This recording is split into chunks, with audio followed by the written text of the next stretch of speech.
Rokugan, a land of spirits, of fortunes, and of samurai, a place of honor, duty, and war, where 7 great clans vie eternally for the favor of the Emperor, where a whispered word can be as deadly as a single strike, and one misstep the difference between life and death. But while clans battle in the high halls of the Emperor and on the fields of the Emerald Empire, a growing darkness gnaws at the borders. Here, the foul legions of the corrupted Kami Fu Lang seek to break through and destroy all that is righteous and good. And yet the darkness beyond the borders is not the only threat to Rokugan. Political tensions amongst the great clans threaten to grow monthly, meaning that war is surely on the horizon. It is a time of sacrifice, of great heroes, of small stories of bravery that will forever go untold. It is a time of thunder.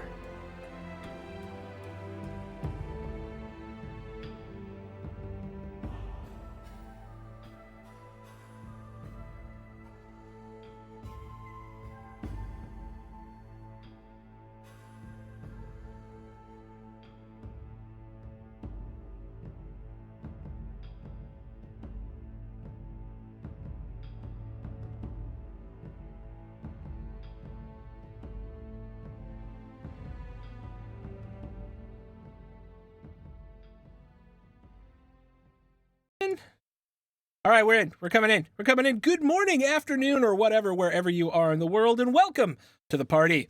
Today, we are incredibly excited to be playing Steel Blossom Moon with the full team. Yay! We have Soul with us, and I'm excited. So, you like the new intro? Isn't it great? I'm very excited for the new intro as well. It works out pretty well, and it took me about 3 hours to make.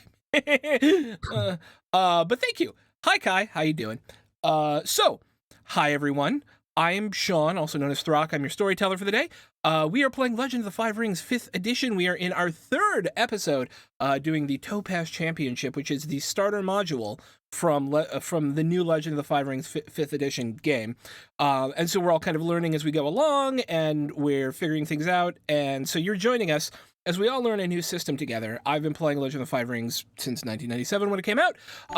Michi's been playing it for a long time as well. Thank you, Kai, for the subscription. I heart you.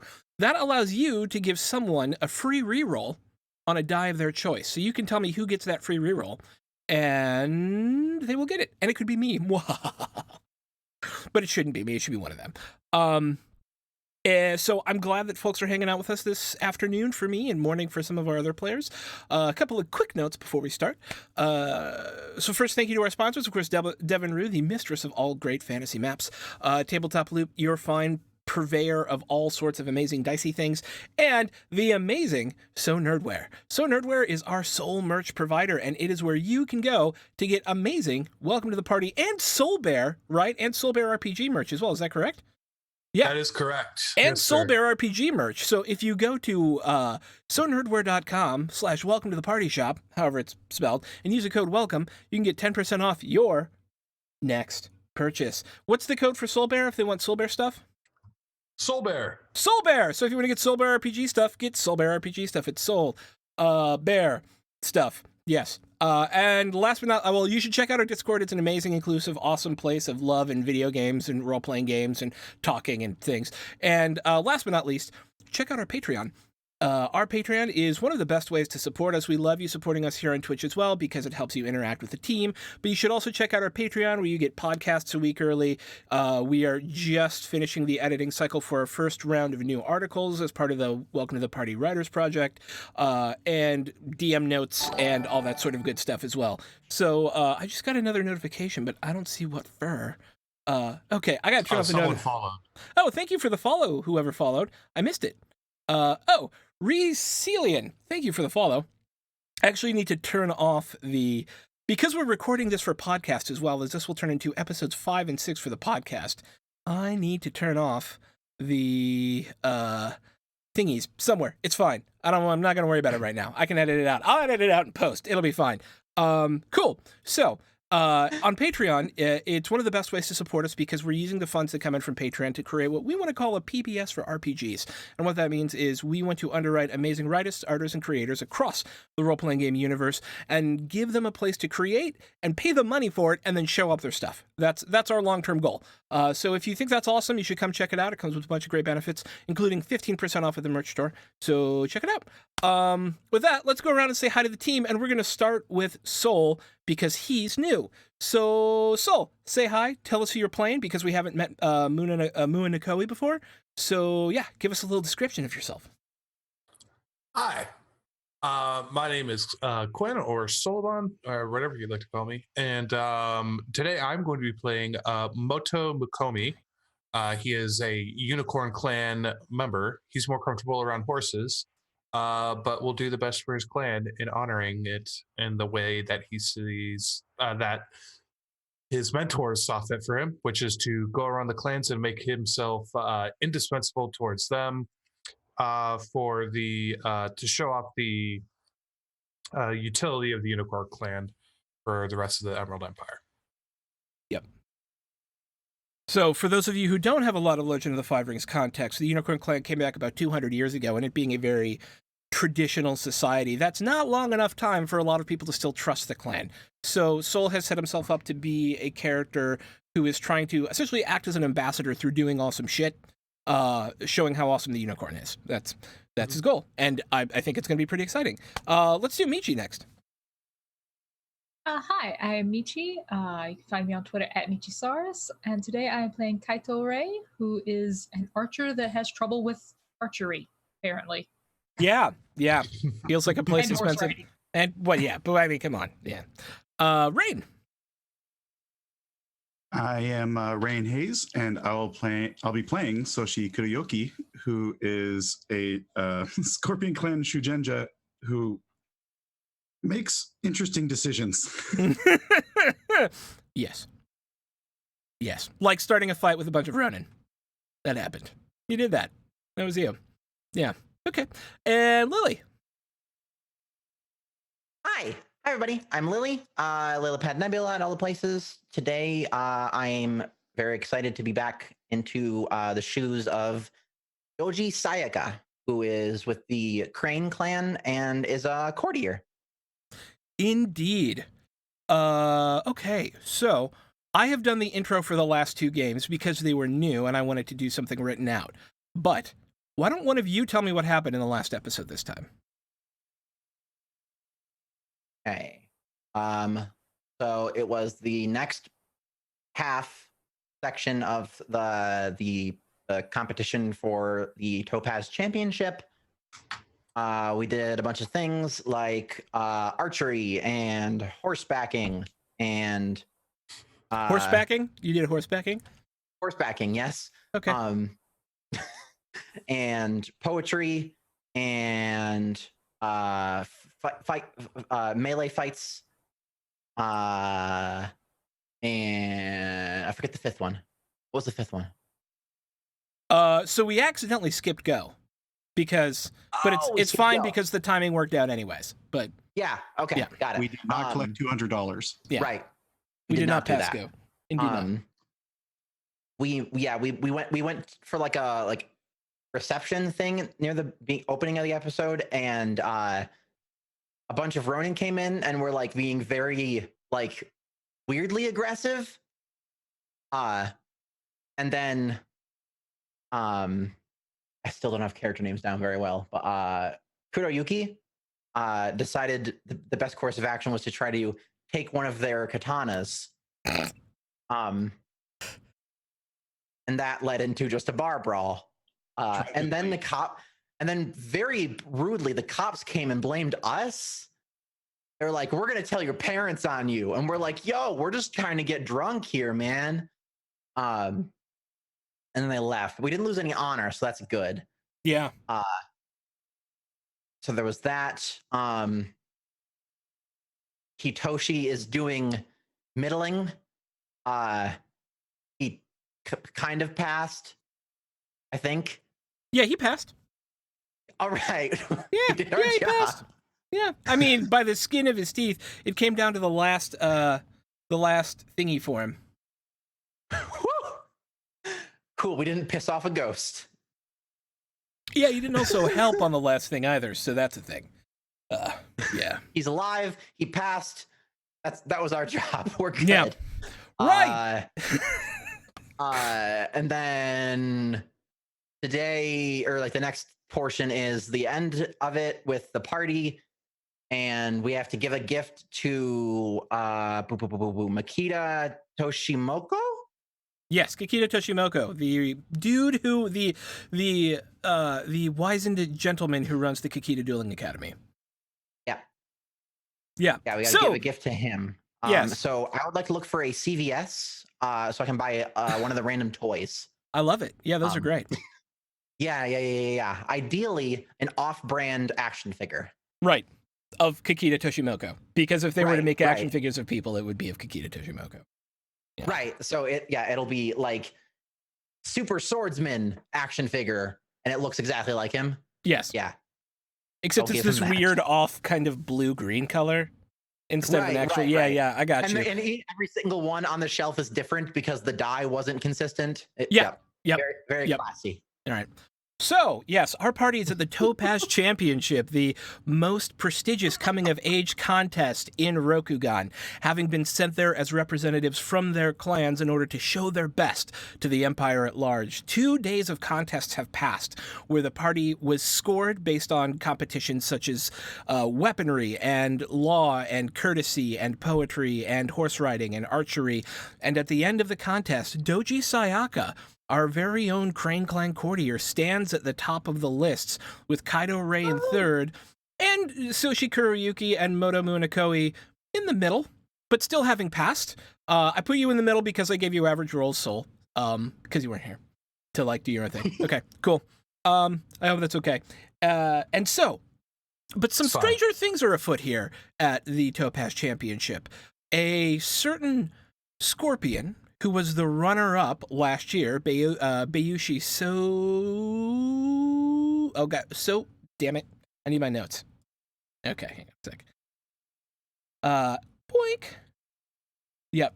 Yeah, Bayushi Sugai seems to have been working... First of all, he seems to be pretty hard against this minor clan Mantis Samurai who got invited here for nobody's really sure why, named Hitoshi, and has been doing his best to make Hitoshi's life a problem, up to and including, the party now believes, hiring some Ronin to assault him and the rest of the contestants at a sake house last night.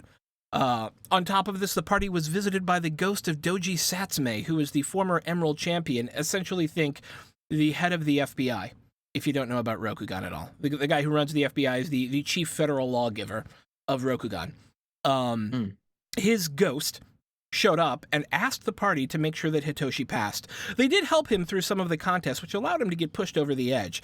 But it does seem that there is some strange tension between Bayushi Sugai and Hitoshi.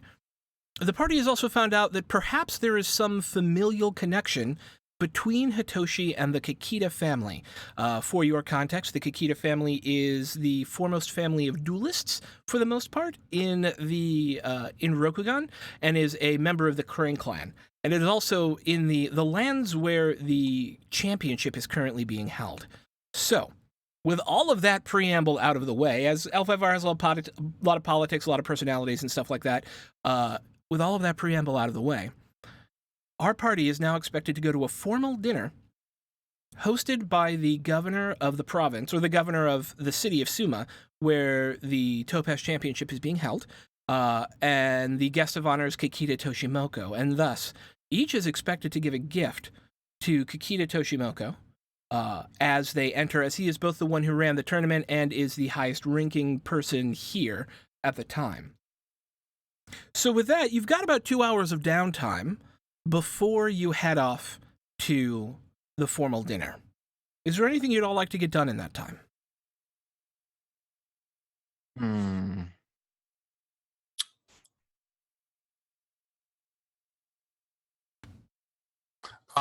Moto is, for those who are on the podcast, I raised my hand. Moto will look for something that will be a little more presentable for something that he probably did not pack because he does not own anything. So you would have been able dress to work appropriately. with your family or your mentor, because I know you have a pretty close relationship with your mentor back in Unicorn Yes, I do. Lands, Yes, I to do. bring an appropriate gift. So Cool. I Yeah. have that then.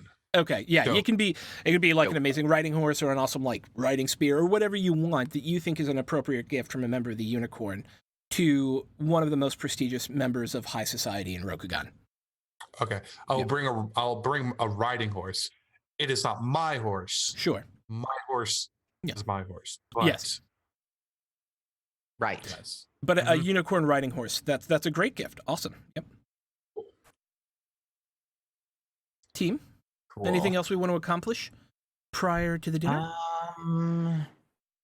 Let's see. My strife is actually okay right now, so I don't need to paint. How do we heal fatigue out of curiosity? So fatigue heals in a similar way to strife. How much fatigue have you taken? 2. You've taken 2 fatigue. So let us take a look real quick, just to make sure, because it's the first time the questions come up. Let's make sure we do it right. Harm and healing. Here we go. Damage. So defending against damage source, damage type. Fatigue. Recovering from fatigue. From rest and various game effects such as medicine skill, characters can remove fatigue. When a character removes an amount of fatigue, their player removes that much fatigue. Thank you for that obvious line. When you remove fatigue, you remove it from your character sheet. At the end of each scene, characters catch their breath. Each character reduces their fatigue by half of their endurance rounded up, if it's over half of their endurance. After a full night's rest, a character's heals fatigue equal to 2 times their water ring. So after assuming... So if it's over your endurance and you have 2 hours of rest, you can bring it down to half your endurance. But in order to fully heal it, you'll need sleepy times. Okay. Cool? Got it. Cool to me. Yay. All right. And 2, what's your total endurance? 4. Oh, gosh. Yeah. So that is actually half of your... Wow. Okay. You're not going to take a lot of hits, we hope, as time goes by. I'm tired. Yeah. Mom, I'm tired. Kuroyuki or Sayaka, or is there anything you want to have happen?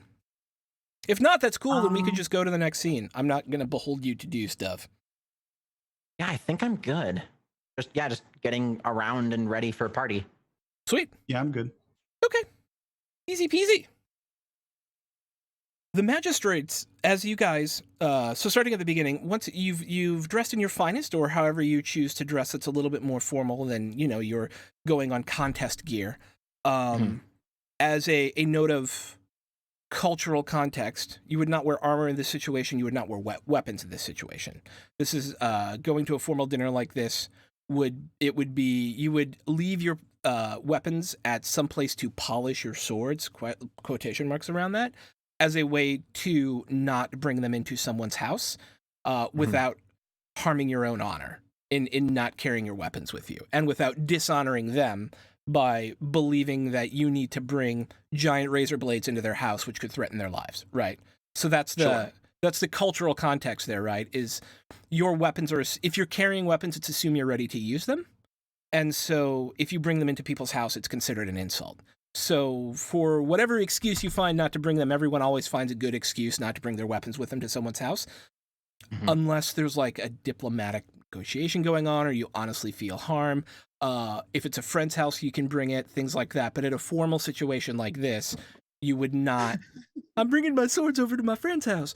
Bro, is it cool if I bring my katanas? Yeah, Would but would my Tessin count? It's on the bubble, and I'd leave it up to your interpretation of how you interpret that specific cultural rule, right? Well, I would interpret it 2 ways. One, I'm a scorpion, so I'm just assuming that everybody wishes me harm. And 2, I was rewarded that That was something that was basically a prize I got as an accomplishment. Yeah. So it's one part useful weapon, but for the most part, it's like a trophy that I carry. Then so I think it would be fair for you to bring it. And yeah, I don't think people would look as askance at that as they would at someone walking in with their katana and wakizashi on their hip, right?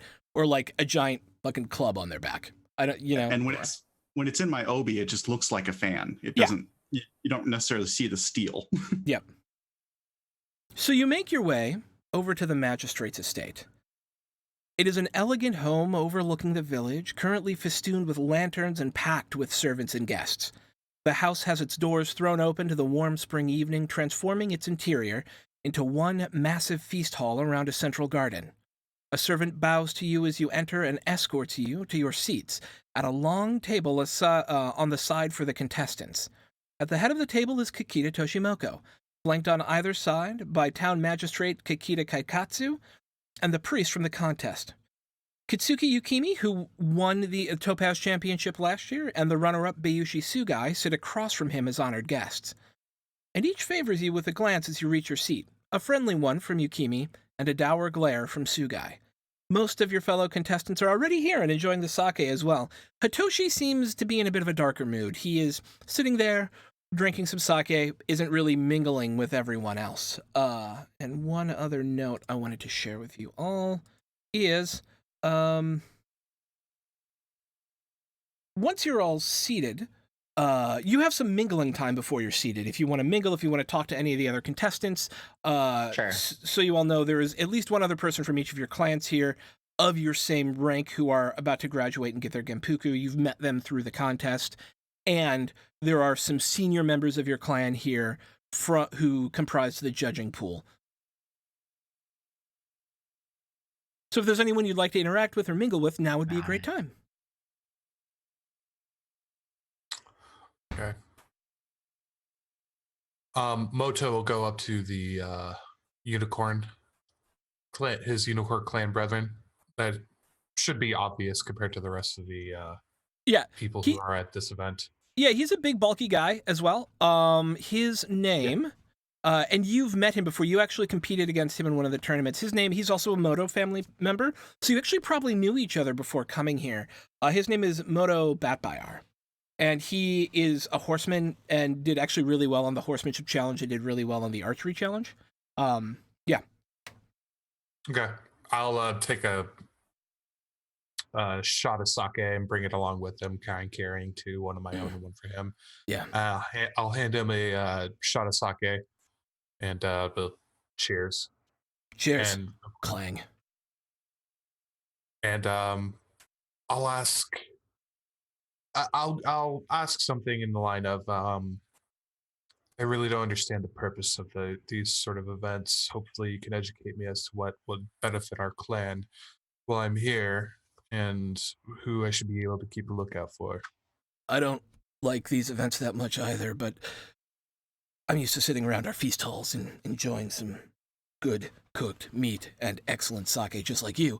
I think the reason these are important, though, is because it shows the other clans that we can participate with them, that we can sit here and be members of their society. Even if we keep to our own traditions, you don't see them throwing back shots of sake and eating dried meat. But that's who we are. They don't wear furs and we do, because we're unicorn and it's important to be ourselves, but to show that I think we have a place within this empire. I miss mead. Yeah. The sake stuff, it's a little strange, but it's not half bad. Fermented goat's milk was always my favorite. Oh, that's a good one. Yeah. I did bring a riding horse from our home, so hopefully that'll be able to win some amount of favor over these people. I think that's a fine gift, and one very telling of the power of us as the unicorn as well. I brought him a songbird because not from Rokugan, it's from over in the Burning Sands, and so it's unique. And I thought he being kind of, a crane, and they like all that fancier stuff, he'd like something from far away that was pretty. what can you tell me about the dour-looking gentleman over there? And Bayushi's, he'll yeah, nod over to Bayushi. yeah. So he was the runner-up last year. He seems to have a chip on his shoulder about literally everything happening at the tournament. He drove us really hard during the contests and was really mean to Hitoshi, which I feel like even though we're a great clan and our family is descended from the kami, being outsiders is hard. And the Mantis are also outsiders. And so I feel like treating Hitoshi like that is borderline. And he kind of leans into you because he doesn't want to be overheard. I think it's borderline dishonorable, if you wanted me to be completely honest. I think treating people like that, especially before they have actually come of age, is horrible. It's a terrible thing to do. From my experience of what I've seen so far, honor just seems to be a word There are some around these other clans. for some of them, yes. I do believe the Crane to be, if anything, honorable for the most part. Not the Scorpion so much, but You could tell me about that. Yeah. Look over to Soshi. yeah. Innocent face. So we passed, though. We should drink to that. That's what it's all about. Yeah, of course. And he'll look to one of the servants, grab 2 more sake shots, another one. Here we go. Clang! Cheers. Yep. You ready for the duel tomorrow? Riding's more my specialty, but I'm gonna give it my best shot. Excellent.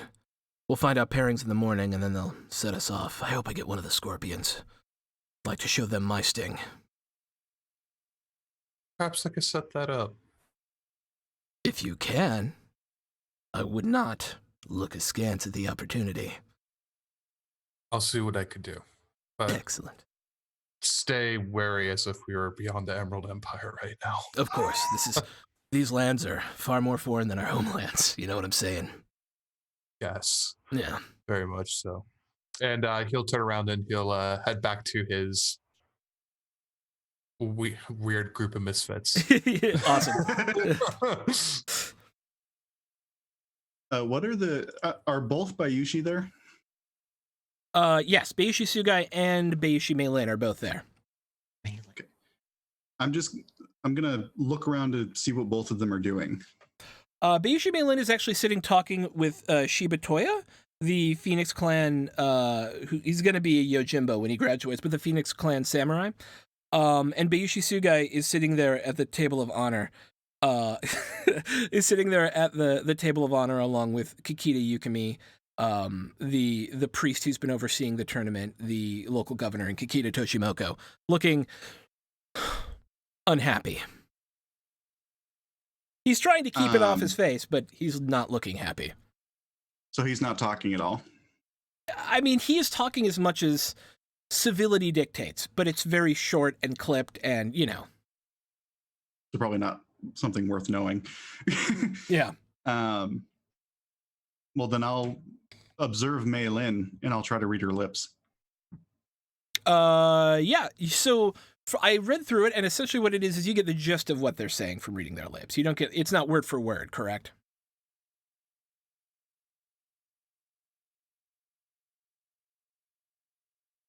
It doesn't say if it's the gist or not, but it says you can read people's lips and facial expressions to understand what they're saying, even if you cannot hear them. Is that all it says? There's nothing, no sentences after that? No, but there's a sentence before that says you can understand the cues that people give off while speaking. Yeah, okay. So what I would say is she seems really excited about the dueling thing tomorrow. She is putting a good face on the fact that she wasn't points lead, and you see her give, it's not like a death glance, but like a jealous glance at Doji Sayaka, who kind of pulled out by 1 point the lead in the tournament.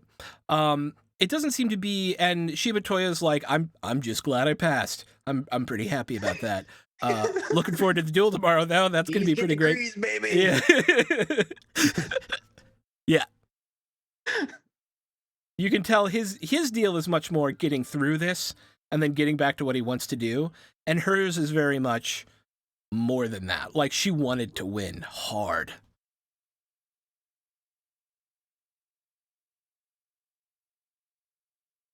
Okay, I can't think of anything that I can do from that other than just quietly observe. So that's what I'll do. I'll just kind of observe the room. Yeah. Ray or Sayaka? Who else from the Crane is here again? So Kikita Toshimoko's here. There's a couple of judges here, and Kikita Riku, who is from this school, who is from the Kikita Dueling Academy, and going through the Genpuku with all of you. Got it. Would it be bad to go talk to the judges? No, Like, is that not wouldn't- kosher? Or? It is not. It's fine. Yeah, that would be fine. Okay. The one who you most recognize is There was a doji in one of them, wasn't there? yes. Hang on a sec. Doji Ren, who you remember from the heraldry contest. Right. Yeah. Yeah. Was also there at the courtesy contest, but as an observer. You recall her, who was kind of a middling-aged crane with swept back black hair and has some white at the temples. Yeah, wearing a very nice blue and white kimono with waves Was she the as one a that, motif. I forget if it was the heraldry or if it was like government or whatever, but the one where the crane and the lion were both like drilling me. It was law. It was law. Okay. Yeah. Yep. Got it. And was that Doji Ren? No. That was. Do you want to go talk to that person? Yeah, I was gonna talk to that person. Okay, yeah. Let me look up where they are real quick.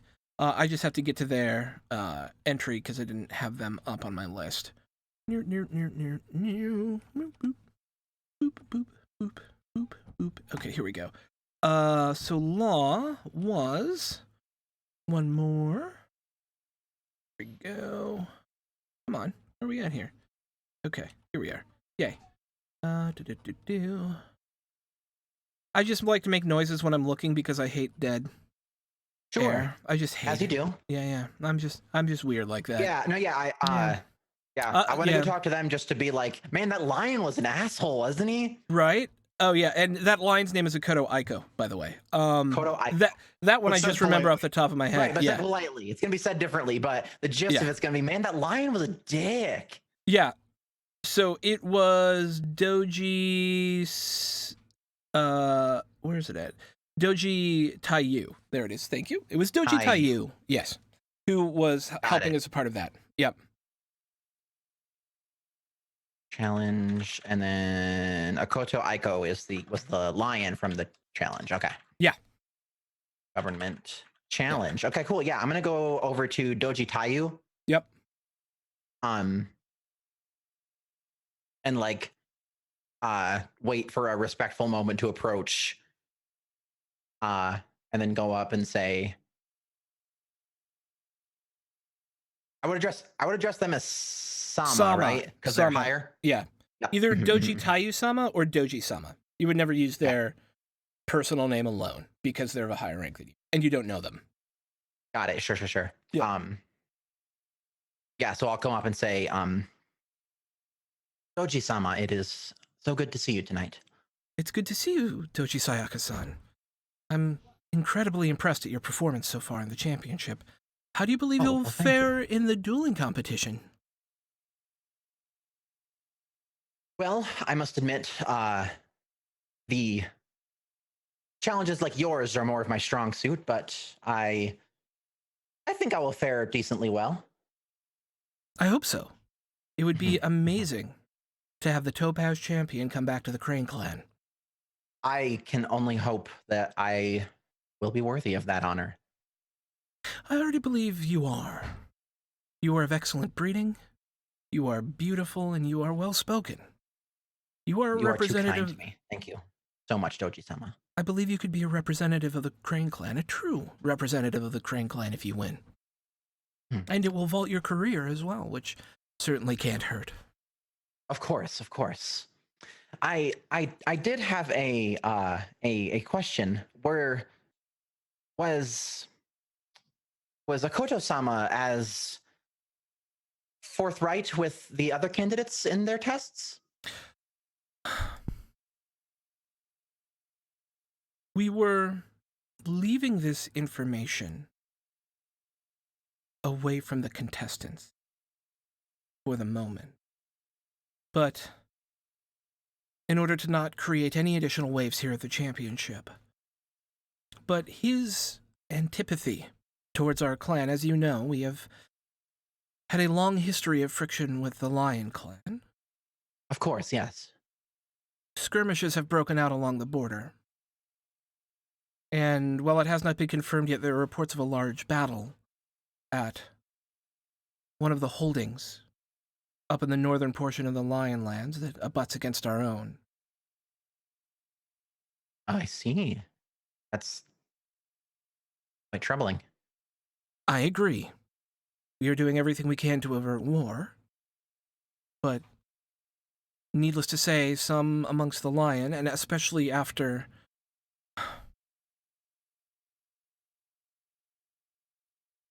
Utaku Altansari, who is the champion of the Unicorn clan, was pledged to marry a member of the Lion. Mm-hmm. At the last moment, she broke that pledge. As it turned out, the Lion clan had not told her that she must take the name of the Lion clan and thus lose her position within her own family. That is quite the thing to hide from your betrothed. Indeed. Of course, it also turns out her betrothed was already married and in love with the woman he was married to. Oh my. Yes, and the marriage was supposed to be broken in order to make this happen. And so needless to say, they're both probably in a better place. However, our clans, those two clans are now also on the brink of war. So it may suit us well to ensure our friendship with the unicorn is stable. As stable as possible. Made more difficult by our allies in the Phoenix, who seek to eliminate what they believe are sacrilegious forms of magic used by the unicorn. See. Do you think I'm sorry, I shouldn't say. No, please do, please. Come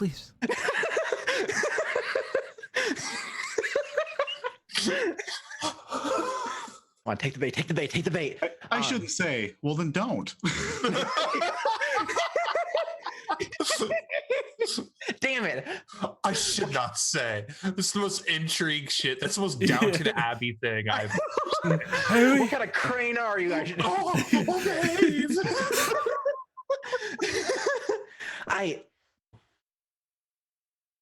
I don't wish to I don't wish to be potentially slanderous, but Oh, don't. you know, we did have did you hear of the issue we had last night with some Ronin at the reception? Quite, I did. I heard your Scorpion friend and your Phoenix friend accounted themselves quite well. Yes, they were taken care of, and then insert name of the police. Yoriki. Mariki. Yeah. There's so many words. You'll get there. That's what we're learning to play. And I'm using all of these terms so that you remember them. That's Got it. Noriki. Yeah. Yoriki Cops. with a Y. Yes. Yoriki. Yeah. Yoriki. Cops. Notes. And I make notes. The Yoriki were able to apprehend them and take them in, but Oh, good. I have to wonder why people like that would decide to come into an event like this and cause trouble. You know, Ronan, have no honor. Perhaps they were jealous of your station. Perhaps they wished to show that they had some false power over you as young members of our society. They may not have honor, but I thought they had some sort of brains. You would think that coming in here and causing such trouble would not be the best decision. Something must have pushed them to make that decision. What are you implying, Sayaka-chan? I'm just thinking out loud, I suppose. If there was some trouble here, it might.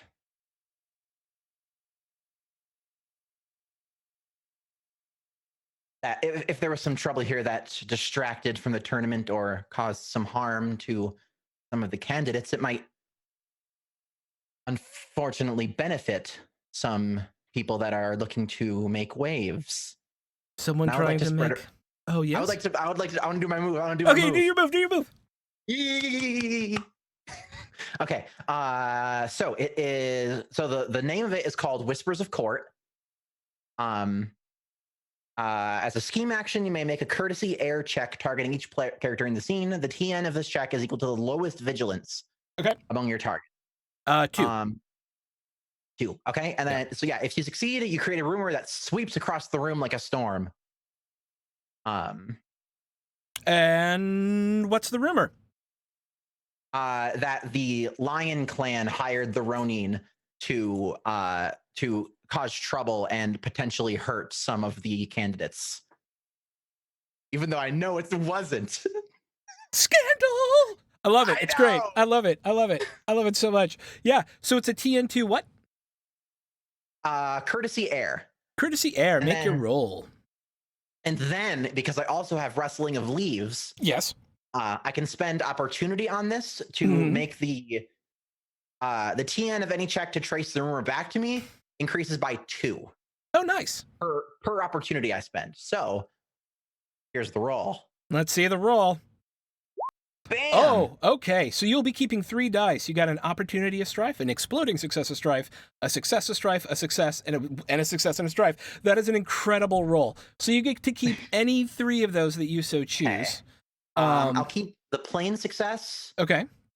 the white, the success and a strife, and Yep. then the double success and Okay. a strife.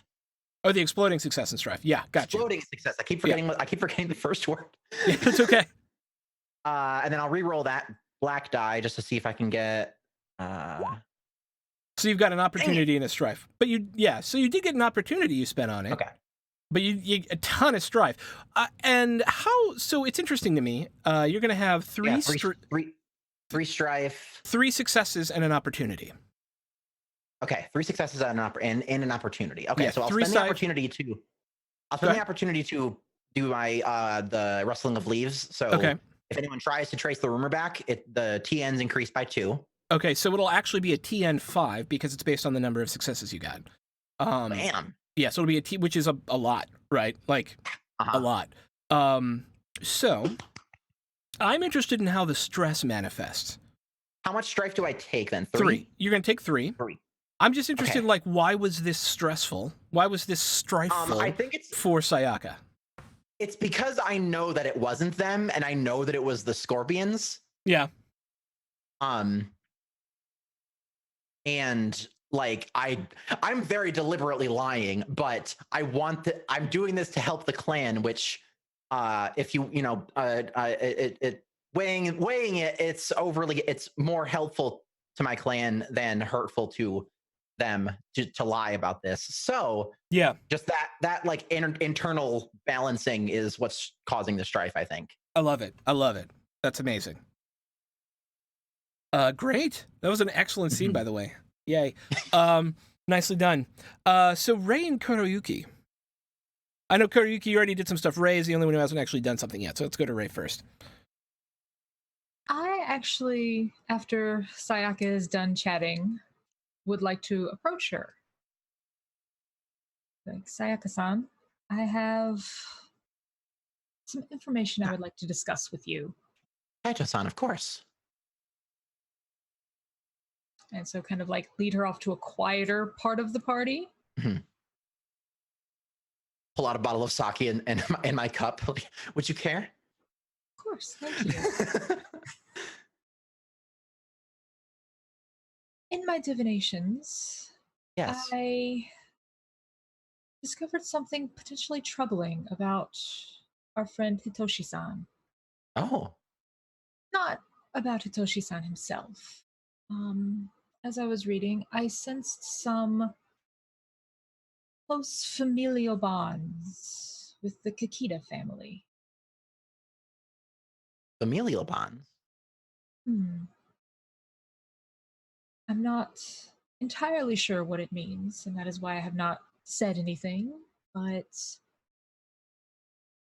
you are much more adept than any of our other companions at navigating court and understanding the implications of something like this.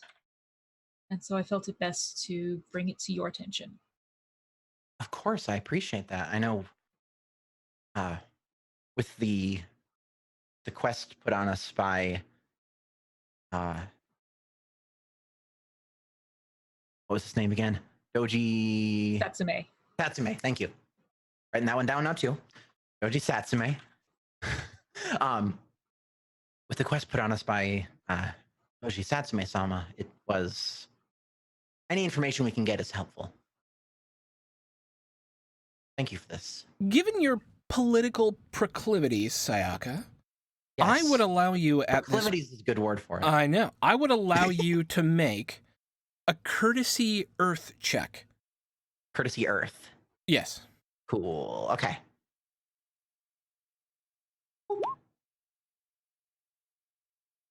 Got an explodey. You got an explodey. That's one success. That's Another two regular successes. success. Some pieces are starting to click together in your brain. And so the reason I asked for an earth check is because it's reason. It's within the social skill set. It's the reason tag is a tag to earth. And if you all Sol, I know you're new, so if you hover over on your skills, if you hover over like social skills, scholar skills, martial skills, whatever, you'll see the different approaches that you can take there with a keyword next to them that kind of identify why you would use a specific ring for a specific task. Make sense? It's been super helpful. Yeah. So, reasoning through the court games that have been playing around you, a couple of things come to the fore. A ranking member of the Scorpion clan seemed incredibly hell-bent on making Hitoshi look bad. Right. There's a number of Crane who also seem to be hell-bent on making Hitoshi look bad. For their own, possibly for their own reasons. Those Ronin specifically targeted Hitoshi, right? Yeah. And now there's a familial link between Hitoshi and the Kakita family? Right. You are starting to wonder if the Scorpion know that. And perhaps the person he's related to, for this to matter, must be pretty important, right?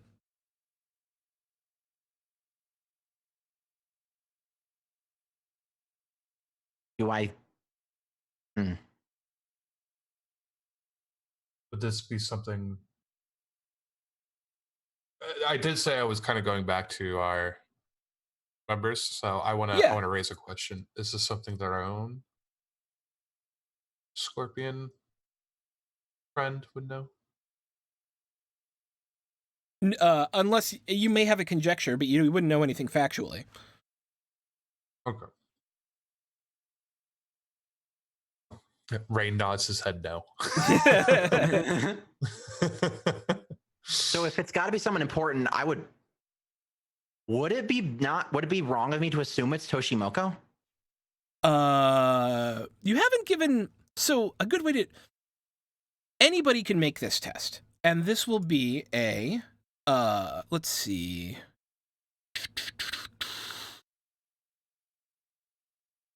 I would call it a tactics. Adrian, I think I'd call it an aesthetics test. With I do aesthetics. Aesthetics void? Really? Yeah. For a perception test, essentially. In comparing the way. Oh, go ahead. Where is aesthetics? It is under the artisan skills. Okay. And you said void? Yeah. I have no ranks in this, so. So Rain made the roll and got An opportunity, a strife, 2 successes, and a strife. So 2 strife, 2 success, and an opportunity. Katare got... Okay. So I'm going to say, at about the same time, we don't have to overroll this, but at about the same time, Sayaka and Kuruyuki, you both look at Hitoshi. You look at Kikita Toshimoko, and then you look at each other.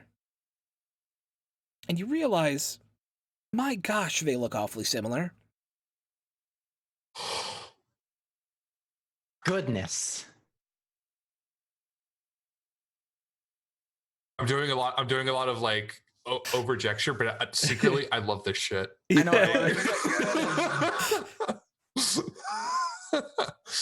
Well, this wow. conversation just got interesting for me.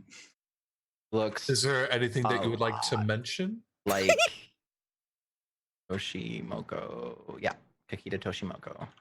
I'm not, and he Moto will look to Soshi and say, "Is there anything you want to mention?"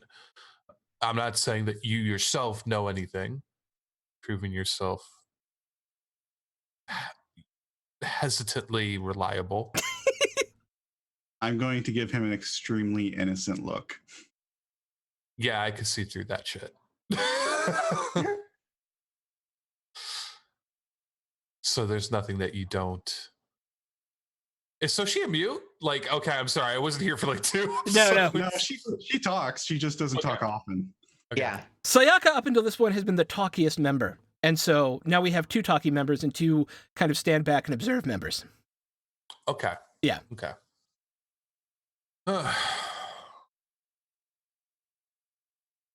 Okay. Well, I would ask, but I don't think we're going to get much out of them. Okay. What are Soshi's pronouns? She. She, right? Yeah. Okay, never mind. I don't think we're going to get much out of her. Sorry. Okay, so is there anything else we want to accomplish before formal dinner is called? Oh, who am I supposed to deliver the horse to? So you know that you will each be called up to, during the formal portion of the dinner, to hand your gift over to, or at least explain your gift and let him know where it is. For like a horse, which you didn't bring into the building with you, but it's out in the stable or something, right? Come on. Yeah.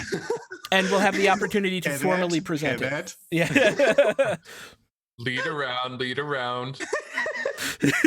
It's like if you ever got to the races beforehand and it's just like that show portion of like the horse running around and all the bets going like, yeah, all right. That one looks like he's ready to go out the gate. You never want to bet on those ones. You want to bet on the ones that are calm. Yeah. The chill Its horse. name chases the topaz donut. I had a problem, guys. That's all I'm saying. Cool. So then we will move to the formal portion of the evening. All right. So, I have to get back down to that in my notey notes.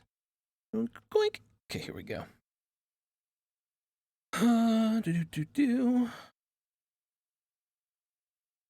Sorry, where's those at?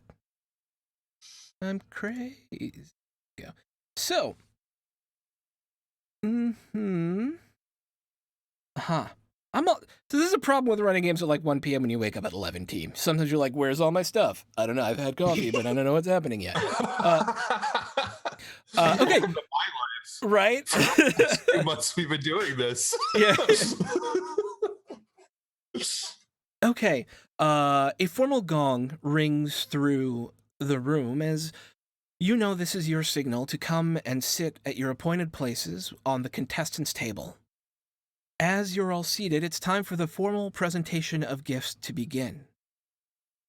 Even if you did not score high, no, that doesn't matter.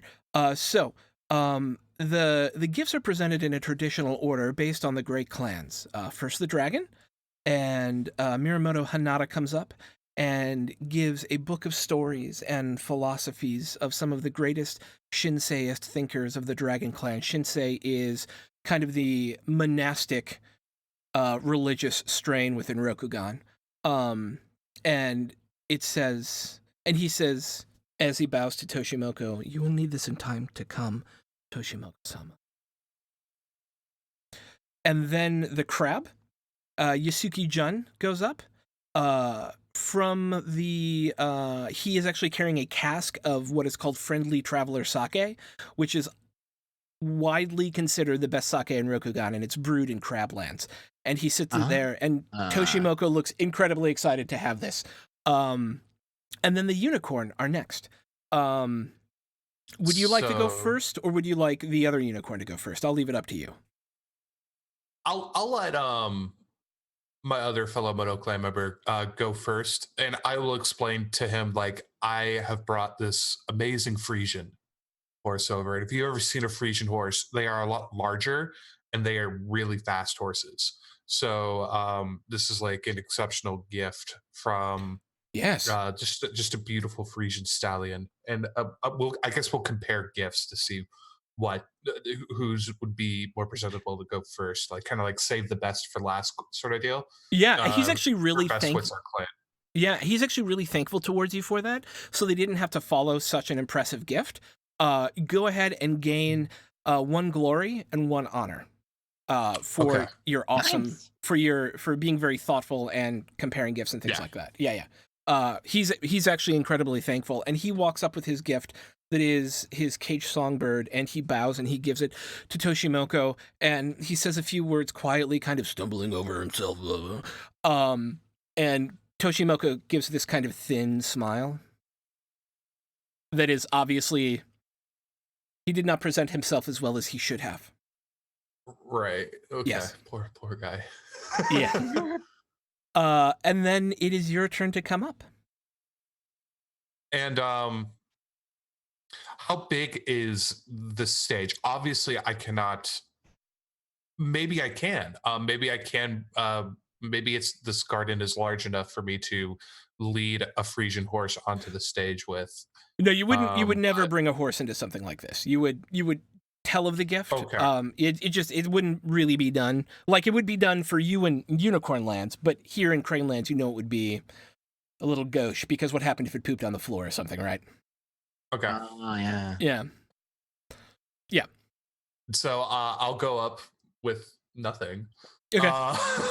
And I'll say that my gift is a horse of exceptional breed from far off distant lands beyond that we have bred here in the Empire for many decades and centuries now. Has a coat as black as midnight, and a mane that is exceptionally worthy of even the Crane clan that would see the beauty in. And he will direct everybody towards outside if they wish to see this just massive black Frisian. And I think it's perfectly fair to say there is a servant out there holding the horse that you can see outside one of the like wide open doors to this kind of flowing space. And because he'll direct it outside. And big Frisian has fur over its hooves and long black mane. Very much muscular. Looks like it's built for a war horse. Love it. War horse. Okay, so there's a test involved with this in order to properly impress Kikita Toshimoko. So you can choose for me what the test is, how you present this. And so what you'll do is you'll pick a skill, and then you'll pick an approach, and then you'll, on a little character sheet, because this is the first time you're rolling, so I figure I'll just walk you through it a little bit. You pick what skill you think is appropriate for the presentation of the gift, and then you pick what skill you think, or what ring you think best embodies the approach you're taking: earth, air, fire, water, void. I would say, I want to say water, but I think it's more earth. Okay. A little more like trying to command the power of this, Oh, I love that. Great horse, and underscoring the power, and that's a very Yeah, exactly. Showing the why the Unicorn clan charged in with like a bat out of fucking hell. It's with some of these horses. So you'll roll, and he fucked that up. No, that's great. 2 successes. That is 2 successes. Yeah. Yeah, so the way it works is you keep a number of dice equal to your rings. So you can choose any of those 3 dice to keep. You've got an opportunity and Oh heck yeah. an opportunity, a success, and then 2 successes. I'm not sure how the opportunity would work. I guess So there's a handy I little say chart, just 2 actually. successes. Oh, look at that. Okay. Yeah. So if you don't have any strife, so you don't need to worry about that. But you could reassure another character in the scene, allowing them to remove 2 strife when you give your gift.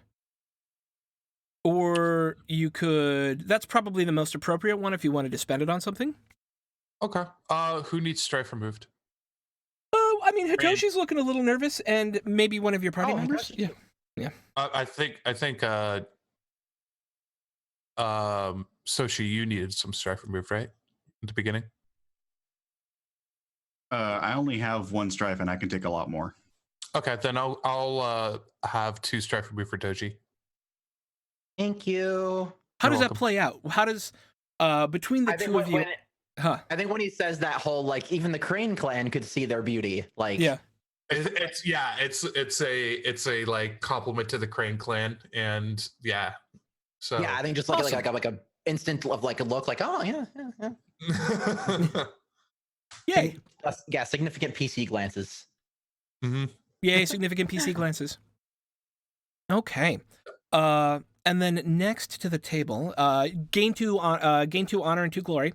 As you have successfully passed the test and have impressed Kikita Toshimoko and the clan around you, knowing that you have given an awesome gift that seems to be appreciated, and have at the same time complimented the host clan. Also, I'll do a little bit to boost up my own clan's gift beforehand, if that's possible. Like the songbird is impressive, so Right. like that is an impressive gift. My horse is. They're 2 different gifts, essentially, is what Moto is trying to say. I love that, and it's as you kind of head back to your seat, you get this subtle nod from Moto Batbayar of appreciation. Cool. Unicorn got to stand up for Unicorn. Yeah. And then next up are the Scorpion. Corn, respect Corn. Yeah. I'm done. I love it. Oh, that's great. That's how you win Legend of the 5 Rings. Corn, respect Corn. Gotta do it for the corn. Yep. Okay, so it is Scorpion's go. Because you're the player, I give you the opportunity to go first or second.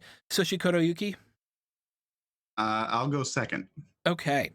Bayushime Lin comes up and offers incense and perfumes in this gorgeous-looking teak tray that she comes up and she bows and sets before Kikita Toshimoko.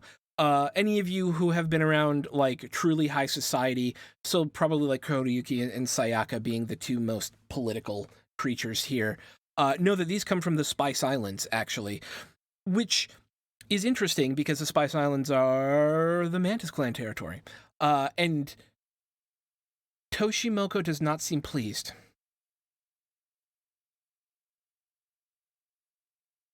Subtle, Malin.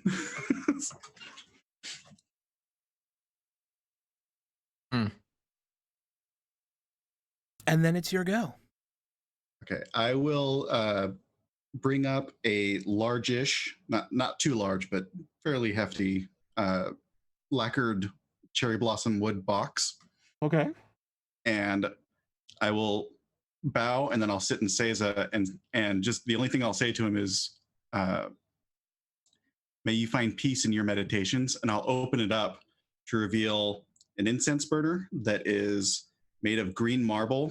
It's an enclosed burner that's made of green marble with 6 holes in the top so the smoke can be released. But in the center of those holes is a jade crane, so that when the smoke comes out, it looks like the crane is dancing among the smoke. Nice. That is cool. And directly behind that is a wooden scroll case that, whenever he reads it, contains koans that he can contemplate while he's meditating. I love it. What is your role for this? How do you present this?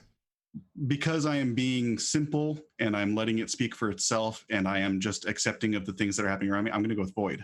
Okay, so avoid. What's the skill? That's what I'm trying to decide. Courtesy would be good. Aesthetics is an interesting choice here as well. I think those are the first two that come to mind to me. Since I am kind of, I feel like I would enter a meditative state just to demonstrate that, like, just kind of follow the theme of this is for meditation. Okay. I would demonstrate peace in my meditation as the purpose of this gift. So can I do meditation? You know, it's creative. I like it. Void and meditation. Oof. Has not shown up on my thingy yet. I got an opportunity in strife, exploding success in strife, an opportunity in strife, and an opportunity. Well, at least you got the exploding success. What why that didn't show up? Oh, my connection to the server has been interrupted. There it is. All right, got it now. Yeah, so 3 strife, 3 opportunity, and an exploding success. Awesome. You get to keep 3 of those dice of your choice. I will take 1 opportunity, Sure. 1 opportunity in strife, Yes. and the exploding in strife. Awesome.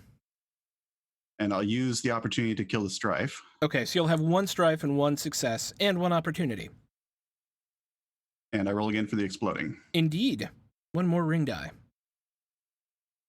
So 2 successes, which is enough.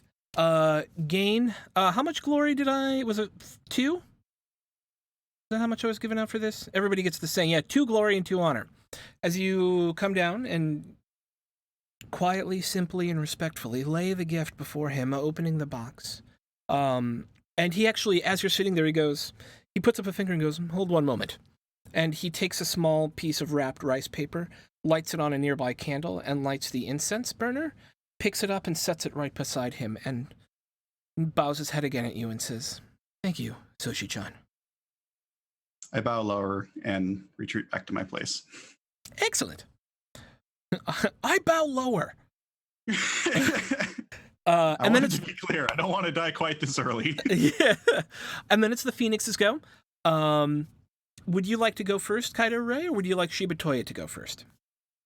I will defer to Shiba Toya. Okay. Shiba Toya stands up, very rigid and military, and walks over. He unfurls this scroll, and it's in some of the most gorgeous calligraphy you've ever seen. And he will explain this is a handwritten poem on the glory of a single strike that I wrote for you in my own hand. Kikita Toshimoku-san. Sama, he would say Sama. Kikita Toshimoku-sama. And he bows very deeply and hands it and lays it on the table. And Kikita Toshimoku looks very impressed and goes, the strokes of a pen are so close to the single strike of a blade. I appreciate this gift very deeply. And he retreats back.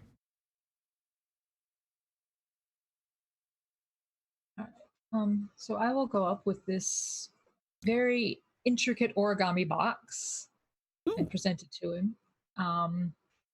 Inside is a jade amulet that's carved with representations of all of the elements kind of around the void element.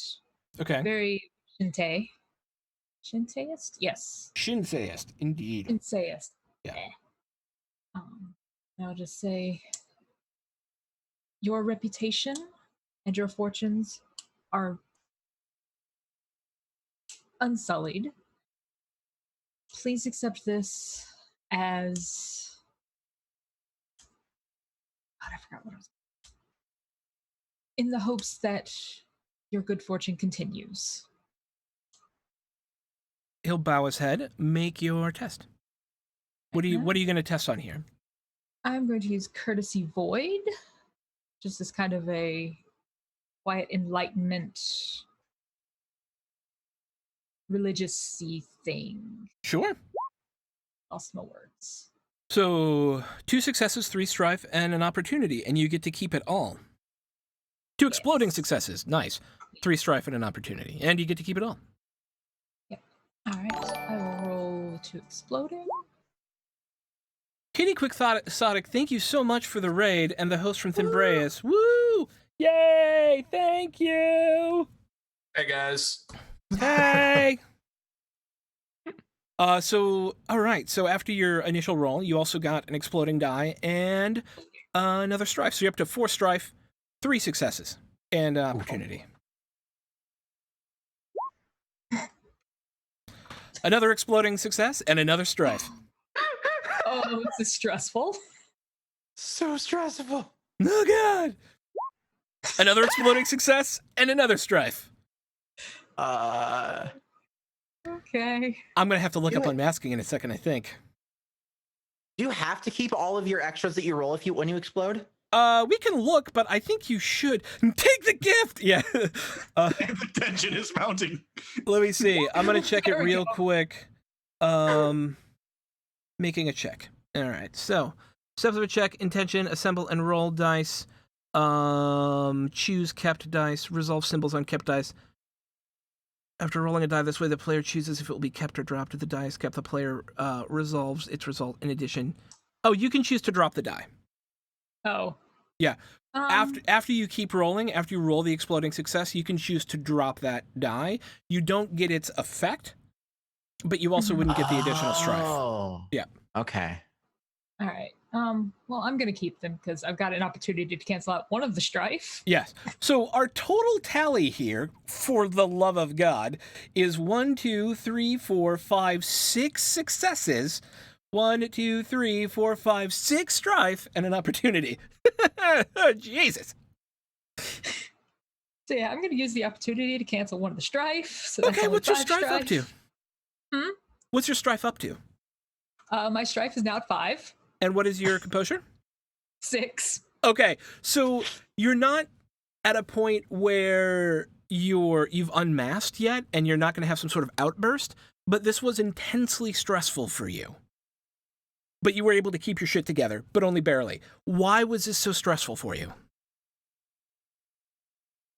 So I'm used to dealing with a relatively secluded monastery kind of setting, and this very high profile, highly formalized political everything where everything has to be in step, perfect, restrained is not what I'm used to. I'm used to there being wiggle room if I miss a pronoun or miss a suffix or something like that. So having to remember all of the rules for presenting this gift. And yet you Was- do it so well. You're able to internalize all of that strife, not showing even a hint of it. But on the inside, you are a shaking newborn calf of a nervous wreck. But you're able to keep it together. You know that if you keep getting pressed, something horrible might happen, and you're not sure you can deal with this again. But you're going to gain 4 glory and 4 honor for your Nice. perfect presentation of this gift to Kakita Toshimoko, who bows to you and says, I have always had faith in our allies in the Phoenix, and today you have reinforced that for me. Your graciousness and thoughtfulness do an honor to your clan, Kaido Rei. Thank you. Which is a huge compliment in context. A huge compliment for someone who is not yet technically an adult within society Nice. and in front of all of these people. Just, yeah. As Ray comes back, Munakoi will just look over and say, "You did well." Thank you. Just seeing her uncomfortableness. Okay. Sincerely, you did very well. Have a drink now. Yeah. Clang!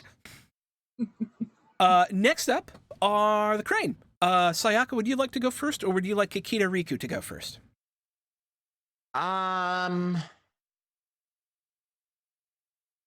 I'll let Kikita go first since it's his Hers. her sorry. Yeah, her it's from Toshimoko's from her family, so like I think giving her that first chance and then I'll come in the end. gain an honor for understanding station within your own family. And Kikita Riku has wrapped in this very gorgeous white-looking silk something about sword length. She brings it up and bows before Kikita Toshimoko and unwraps the silk, and it's a broken boken. For those of you who don't know, a boken is a wooden practice sword. Looks like a katana meant for practicing, and it's a broken boken. It's clearly worthless, but it makes Toshimoko laugh out loud and smile warmly, and he says, "Thank you, Riku-chan. I'm sure we'll break many more together." And he bows, and they step back. That's so cute. Okay. And then it's your go. Okay, so I motion, and Izumi. I have Izumi like wheel up a canvas under a sheet. I guess if she would be allowed in here to do that, is that okay? Yeah, absolutely. To have your servant come in and unveil a gift for you? Yeah, okay. Yeah, Okay. for sure. Good. Yeah, so Izumi wheels up this canvas on like a wheeled canvas holder. And I say, as we all know, the great clans are descended from the kami. And I wanted to show how Lady Doji's grace, courage, just look at all the other stuff of Bushido. Her grace, courage, Bushido. All that stuff. Bushido. The Bushido. Bushido. Where'd it go? There you are. Found it. A Lady Doji's grace, courage, honor have passed through time and are represented by you, Kikita Toshimoko-sama. Then I'll motion for Izumi to reveal it, and she pulls it off, and it's a painting, not done by me, I think just by my lord, one of my lord's artists or whatever. For sure. And it's basically Lady Doji, the first of the crane, at the top, and she has like a paintbrush, and then like coming down from the paintbrush, it like makes an effect of like coming out of the paint to be Kikita, and he's like in some sort of cool pose of like some kind of cool pose of like when he from a battle he was in or something, for like a famous duel. A famous duel, like the stance he took after he beat like some big rival he had or something, to show like how since he's so honorable and courageous and good, it's clearly obvious that he's descended from the kami. Okay. What role? I like it, by the way. I think that's awesome. What role do you I'm gonna go want to make? with so courtesy, and then I'm gonna go with water, just because it's water's charm. So I'm definitely trying to be like charming here. Okay, I like it. Okay, courtesy, water, and boop. So you got a success, an opportunity, a success, and a strife. Okay, I will. An exploding success, I should say. Yeah. Yep, I'll roll my explodey. All right, Nothing. 2 successes is enough to be impressive. Yep, I'll cancel. I'll just cancel out the opportunity and the strife, and then 2 successes. Sweet. So as you bow and give this to them, you see a warm smile come across Kikita Toshimoko's face, and he goes, "I remember that day well, and the parable of our great founder, Doji, warms my heart in this, that you think I am so honored to be descended from her. Thank you." And gain 2 honor and 2 glory. Whoop whoop. Kitsu Tsubasa, the Lion Clan, are last. Kitsu Tsubasa comes up and gives an elegant jeweled fan that once belonged to one of Toshimoko's ancestors who married into the Lion Clan, and he seems okay with it. It's not like very cold. But immediately after Kitu Tsubatsu sits down, servants begin bringing more drinks in and the first course of the meal. But before anybody can start enjoying it, Hitoshi explodes out of his seat and he says, "Enough!" Hitoshi stands, shouting and knocking over a jar of rice, from the hands of a nearby servant. He says, "I am not to be ignored, passed over, insulted at every turn. I, too, have a gift for you, Kakita-sama." He points one accusing finger at the hall as the hall rings with silence. "I challenge you to a duel." Oh shit! Oh shit! Oh shit! Silence reigns across the room. This moment, you see Doji Satsume, the ghost of the Emerald Champion, sitting at the high table, directly next to Kakita Toshimoko, staring intently at Hitoshi. You do have an opportunity to intervene in the silence if you have some way that you would like to do so.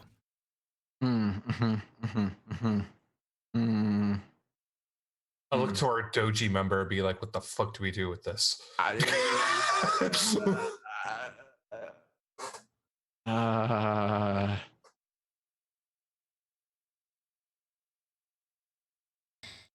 So as a cultural thing, as a reminder, technically, as a point of law, Hitoshi's not an adult yet. He can't actually challenge anyone to a duel. Uh-huh.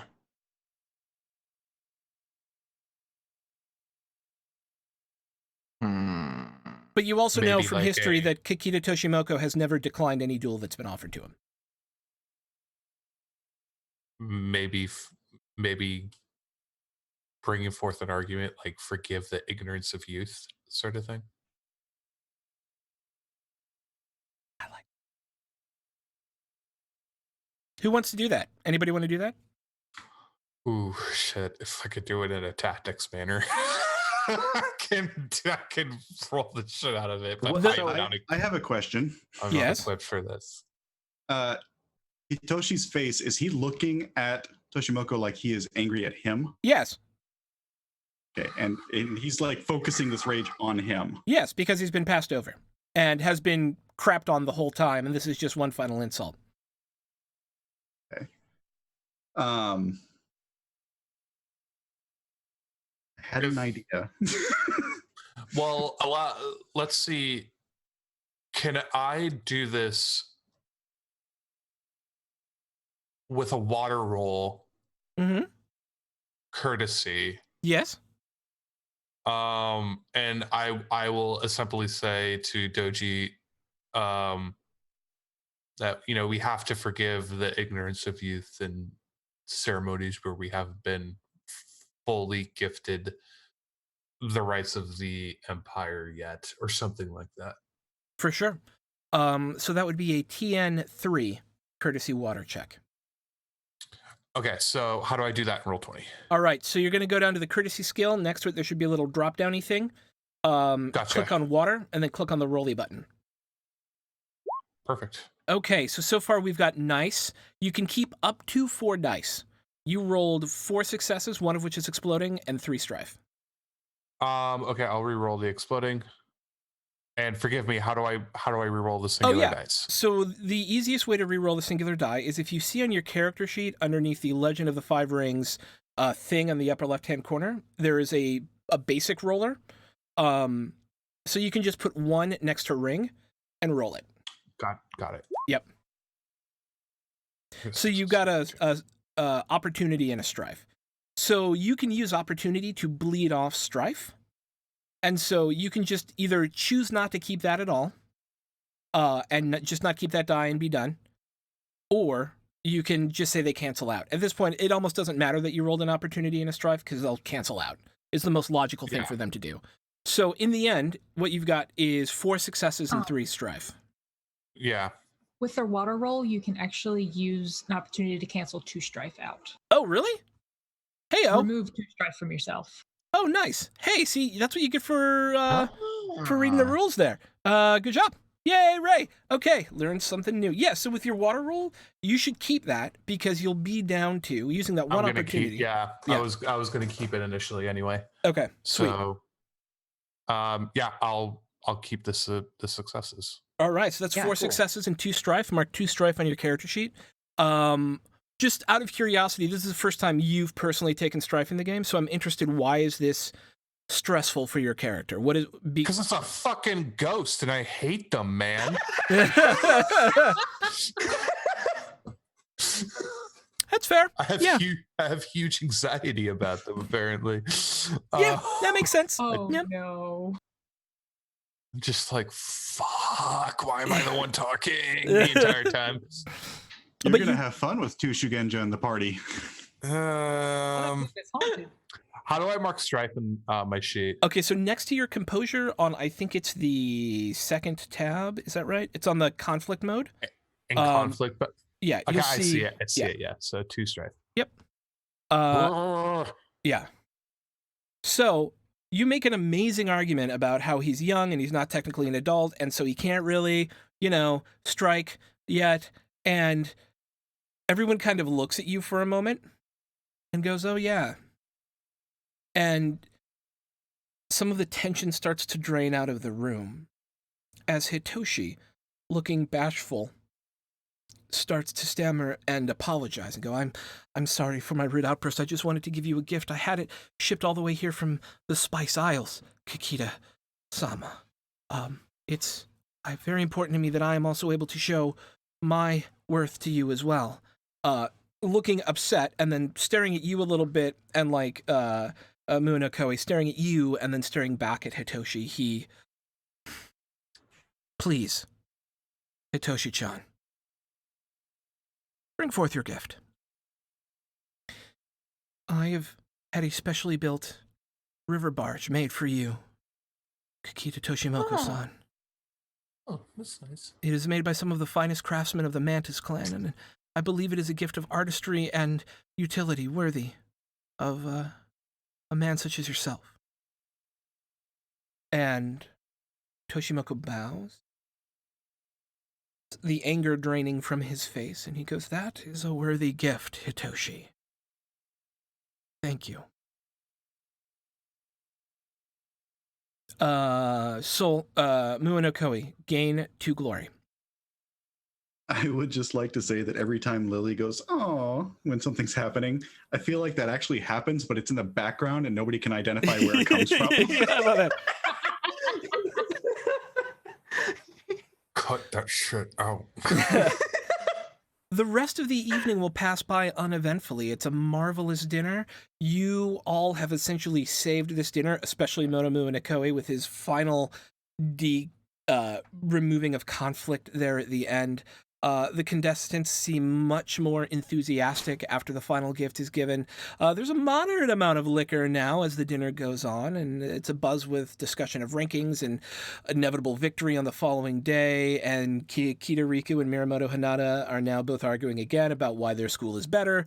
We have one more opportunity this evening for scene, if there's anything you all would like to accomplish, or we can take our break, end episode 5 of the podcast here and move on to the next day. I got a question. What was Suge looking like when that happened? Interesting. I'll give it to you because your perceptive is crap. At first he had this almost, a shit-eating grin is the wrong term to use, because this is Rokugan.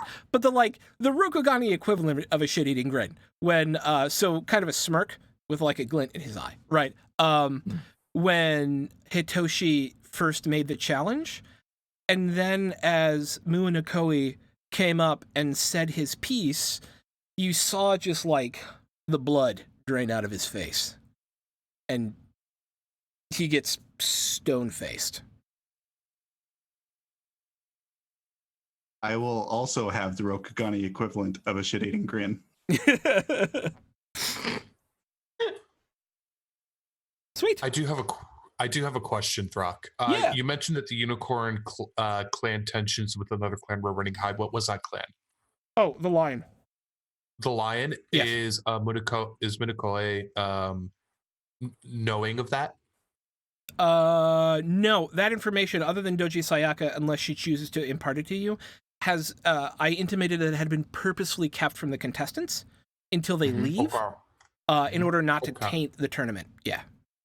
Okay. Yep. There's no reason for him to investigate that further then. So he'll just go up to Hitoshi and be like, "What the fuck, man?"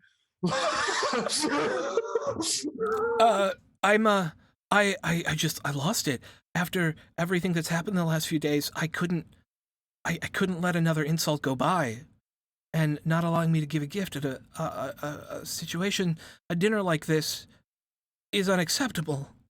Thank you for your words. I would have died to him, and I would have possibly gladly done so given the continuous insults to my honor, but you are correct.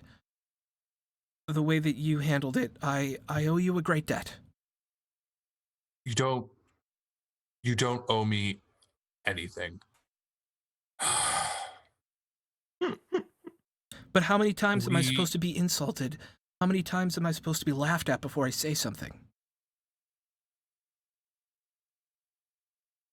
I don't have the answer to that. You must. Do I hear that? Yeah, no, I'll you know what? Munokome will bring his companions and just kind of like, yeah, you can come if you want, you little scorpion, creepy girl. And you'll bring him over to Hitoshi.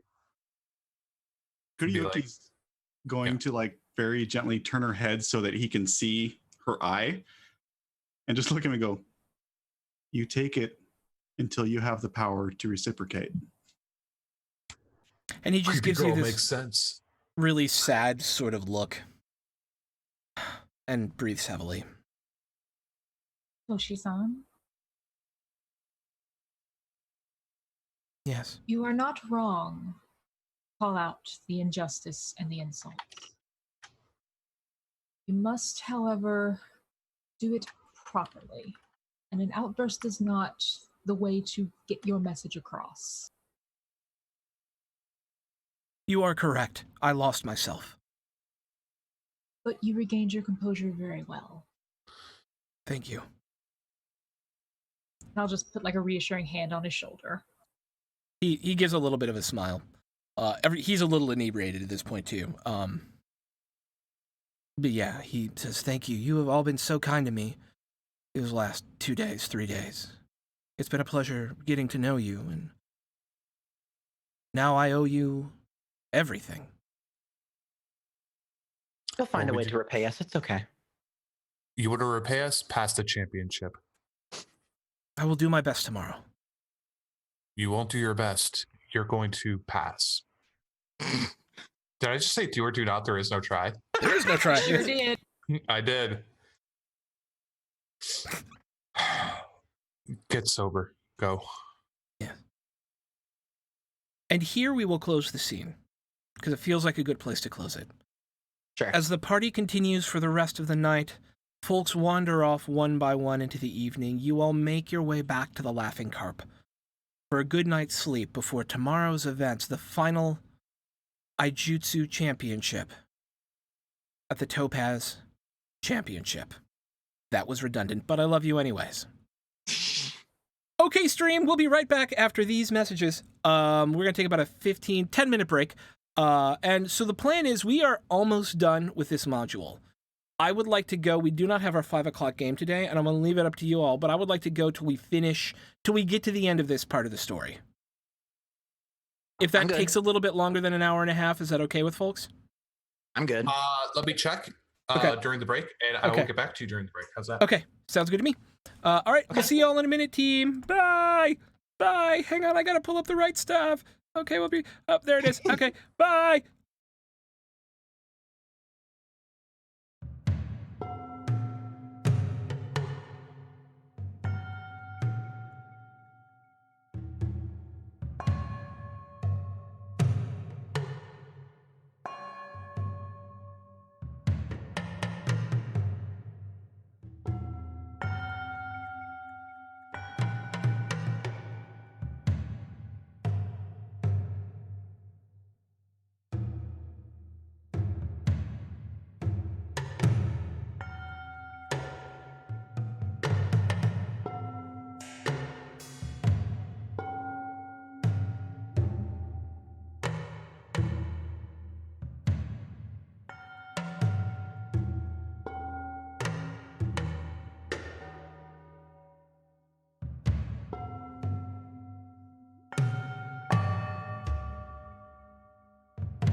Okay, come back in. We're in. Hello, everyone, and welcome back to the second half of today's stream of Steel Blossom Moon, our Legend of the Five Rings role-playing game. Today, we have the tournament of the Topaz Championship to decide finally and once and for all who will be the Topaz Champion. Very exciting. Current points leader is Doji Sayaka. Second place is Bayushi Meilin. Third place, Kaido Rei. However, winning the Aijutsu duel puts you back in contention to win the tournament. It is not a lock, which is a deviation, by the way, from the book, which says you only win if you win the Aijutsu duel tournament, which feels kind of unfair to me if you do really, really well all the way up until that point. And then it seems like it's not really a contest then. Why do you do all the other stuff, right? So in this case, winning gives you a certain number of additional points, and how well you win adds additional points to that. And how well you do overall in the duel will add additional points to that. So there is still an opportunity, even for a non-martial character with a high enough score, to win, or someone who had a lower score to pull out a win through the duel. It weighs heavier on the contest, but it is not the sole deciding factor of the contest. Gotcha. And that's a me change, because I think that's more fair, right? And more kind of sensical. Why is there a whole contest beforehand, right? Mm-hmm. Yeah, Okay. that's super fair. I get it. I like it. Yep. Question. All right. Yes. The Shugenja, are they going to do the Ido duel, or are they going to have their own? Teryujai. They'll do Teryujai, which is its own form of dueling. Cool. And we'll go through all of that once we get to that portion of the thingy. So the way it's going to work is there's going to be a few rounds of Aijutsu, be 3 rounds of Aijutsu, just because there's more people there aren't that many Shugenja here, and then there's going to be a Teryujai, and then there'll be a few more martial Aijutsu fights, and then there'll be a Teryujai, back and forth. Cool. All right. The rest of the night, having passed uneventfully, our team sleeps away the night, removing any fatigue up to twice their water, at the Laughing Carp Inn, where they've been staying throughout the whole tournament. The morning dawns bright, warm, and beautiful, and everyone begins to head down to the Kakita Dueling Academy, there for the final installment of the Topaz Championship. The tournament grounds are thronged with spectators. People seem excited to watch young samurai test their mettle against each other in a formal, ancient, and traditional manner. You gather outside the assigned area as the first contestants select blunted swords for the bout to follow. The first 2 contestants are Bayushi Meilin and Moto Batbayar. They both step forward constantly and ready themselves, and with a bellow, the lion judge Akoto Aiko announces the first duel of the day. It is over quickly. Mei Lin dispatches the slower unicorn Bushi, and they both bow and exit the arena. Mei Lin looks quite pleased. Akoto Aiko steps back into the ring and announces the next duel. Shiba Toya versus Moto Mua Nikoi. Please step into the ring. He will step into the ring. All right. So, before we start, an Aijutsu duel is, in this case, a duel to the first strike. They have their own rules within the game for formalized dueling. So the way this will work, just to give you an idea, is you will both roll initiative, and that will be a TN1 meditation check, plus whatever ring you want to use. That ring, and I'll show you the stance cards here. The stance cards are down here. That ring that you choose will determine your stance for the first round. There are 5 stances, 1 for each ring. Then there is a stare down portion where you receive strife equal to the round number. And then you bid as you start to figure out who's going to strike first. You will bid strife to increase your initiative on the next round. And then you are free to take an action. You can take a calming breath to remove one strife. You can center if you're in the void stance, and which will allow you to roll skill dice, and any successes you may gain there, you can replace on any skill on that same skill when you roll it later in the conflict. So if you center on a turn and roll your melee skill, and you get like 3 successes on it, you can say, I'm reserving those 3 successes for when I roll my melee skill, in case I need to swap some dice out. You can predict, you can bet on what stance your opponent is going to choose, and if you're right, they take 4 strife. You can strike on a TN2 martial arts check, or if somebody is unmasked, i.e. either strife has gone over their composure, you can immediately make a finishing blow, which when you hit, doesn't do damage, but does a critical equal to twice the deadliness rating of your weapon. So it's devastating. So in other words, the purpose of this is to get the other person to flinch, right? Mm-hmm. It's to stare them down, figure out what they're trying to do, get their strife higher than yours, while betting against your own ability to keep your crap together long enough to be the one to strike first. Okay. Make sense? Yes. Yeah, okay. Okay. So the first thing we do, roll initiative. You will make a TN1 meditation check. As Muinokoi and Toya take their practice swords off the rack and step into this sand-covered ring, Akoto Aiko standing before them. You would both bow. Probably at an equal level, unless you choose otherwise. Nope, equals fine. Okay. And as you rise, you take 3 steps back from each other, so you're just at sword range. And then you make a TN1 meditation check with a ring of your choice.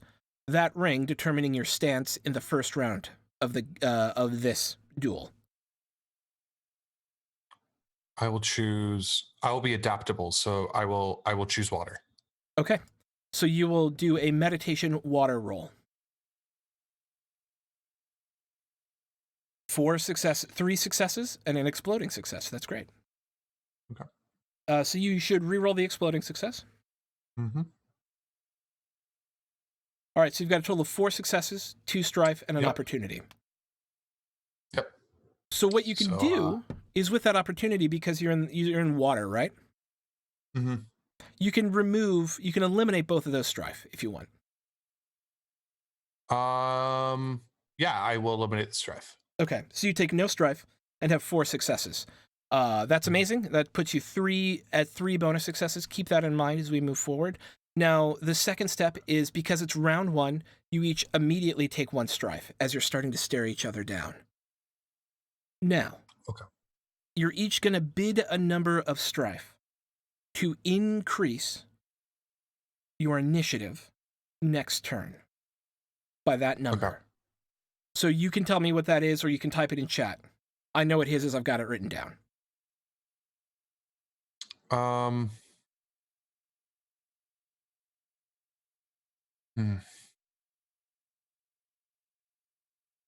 will bid 1 strife, I guess. Is that how that part is done? Yeah, that'll add 1 additional success to your initiative next turn. Okay, then I'll bid 1 strife. Okay. And so now you can take an action. Because you chose water, you can choose to attempt to predict his stance next turn, which is which means I've seen your form and I know how to defeat it, right? It's that thing from Classic Samurai. And that would give him 4 strife. You can strike right now, and you would go first and you would need to make a TN2 martial arts check. Those are the, you can also take a calming breath to remove 1 strife.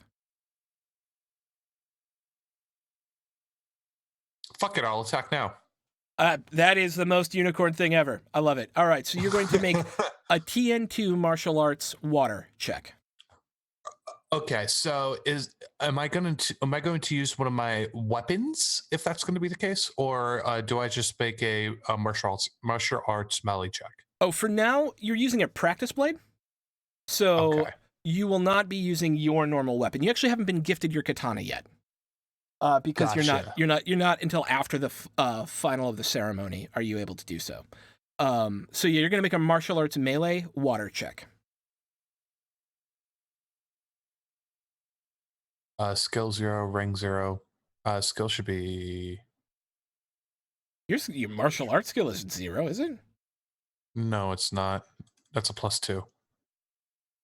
Yeah. I'm pretty sure we talked about this, right? I have Yeah, a you have +2. martial arts 1 because you dumped a bunch of your stuff into command and tactics. You have martial arts 1 right now. So it's going to be, you'll have 1 skill die and 3 water die. Or 4 water die. That's right. Damn. Yeah. Gotcha. Okay. Yep. So So that's correct. You'll just roll So you have 2 strife, 1 opportunity, 2 exploding successes, and So a I'll regular reroll success. those 2. So you can re-roll the 2, but make sure you roll 1 as a skill die and 1 as a ring die on your little roller thing. That is another exploding success and another, that is 2 strife, an exploding success, and assess. So you can either choose not to take the exploding success and stop here, or keep going.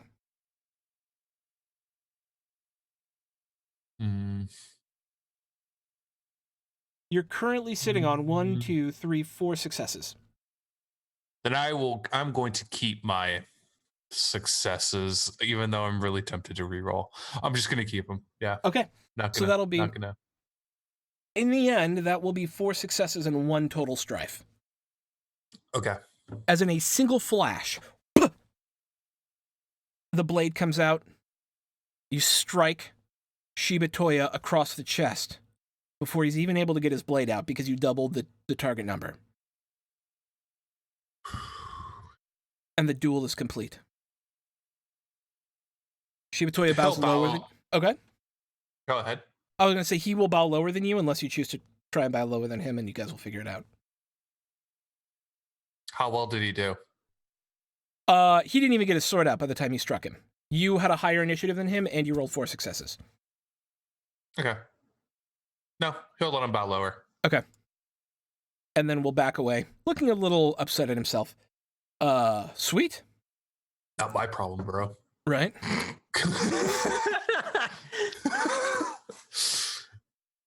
The next 2 people called up are Kikita Riku and Hitoshi.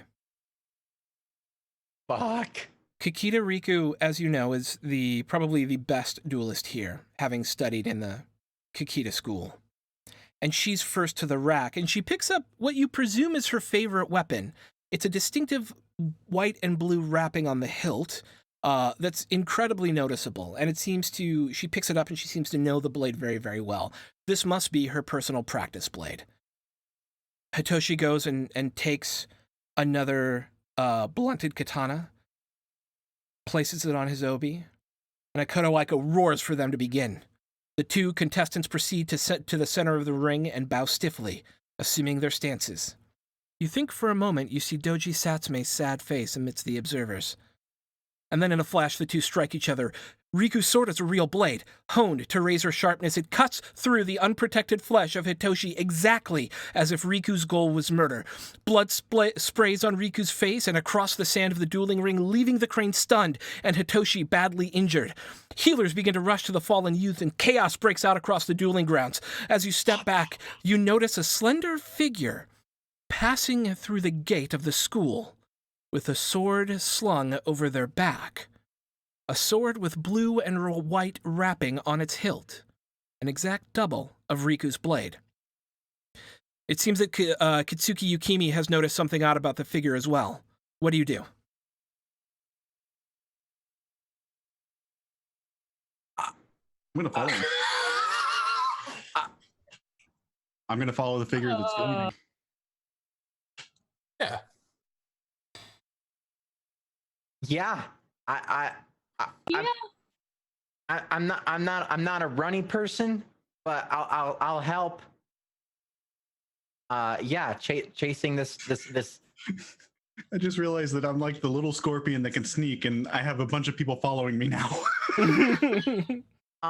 Actually, I actually am going to go see if I can help the healers with Hitoshi. They will quickly push you away and say, "Step back, child, we have this." He has got a deep gash across his chest. They don't seem to be brooking insolence at this moment, or assuming anyone who is not past their Genpuku is going to be able to help at all. Can I, instead of chasing after the figure, can I like kind of take stock of what's happening in here and see if I notice anything else that's going on? So here's what you see around you. Before you guys make your final decisions, Toshimoko looks incredibly concerned and like grim-faced. There's a number of healers, 2 of whom are Shugenja, who are beginning to work on Hitoshi, whose blood is starting to pour into the ring. A number of people have literally just stepped out of the dojo in shock. You don't see Bayushi Sugai. You do see Kikita Yukimi running over to a weapons rack that is full of live weapons, grabbing one, and she turns around and looks as she's about to head off. And that's kind of the situation as it stands.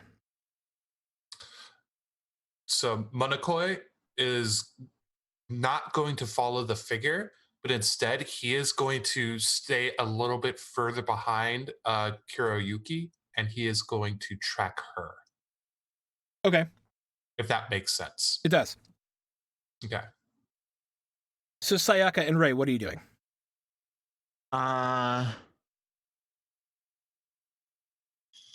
gonna go. How is Kikita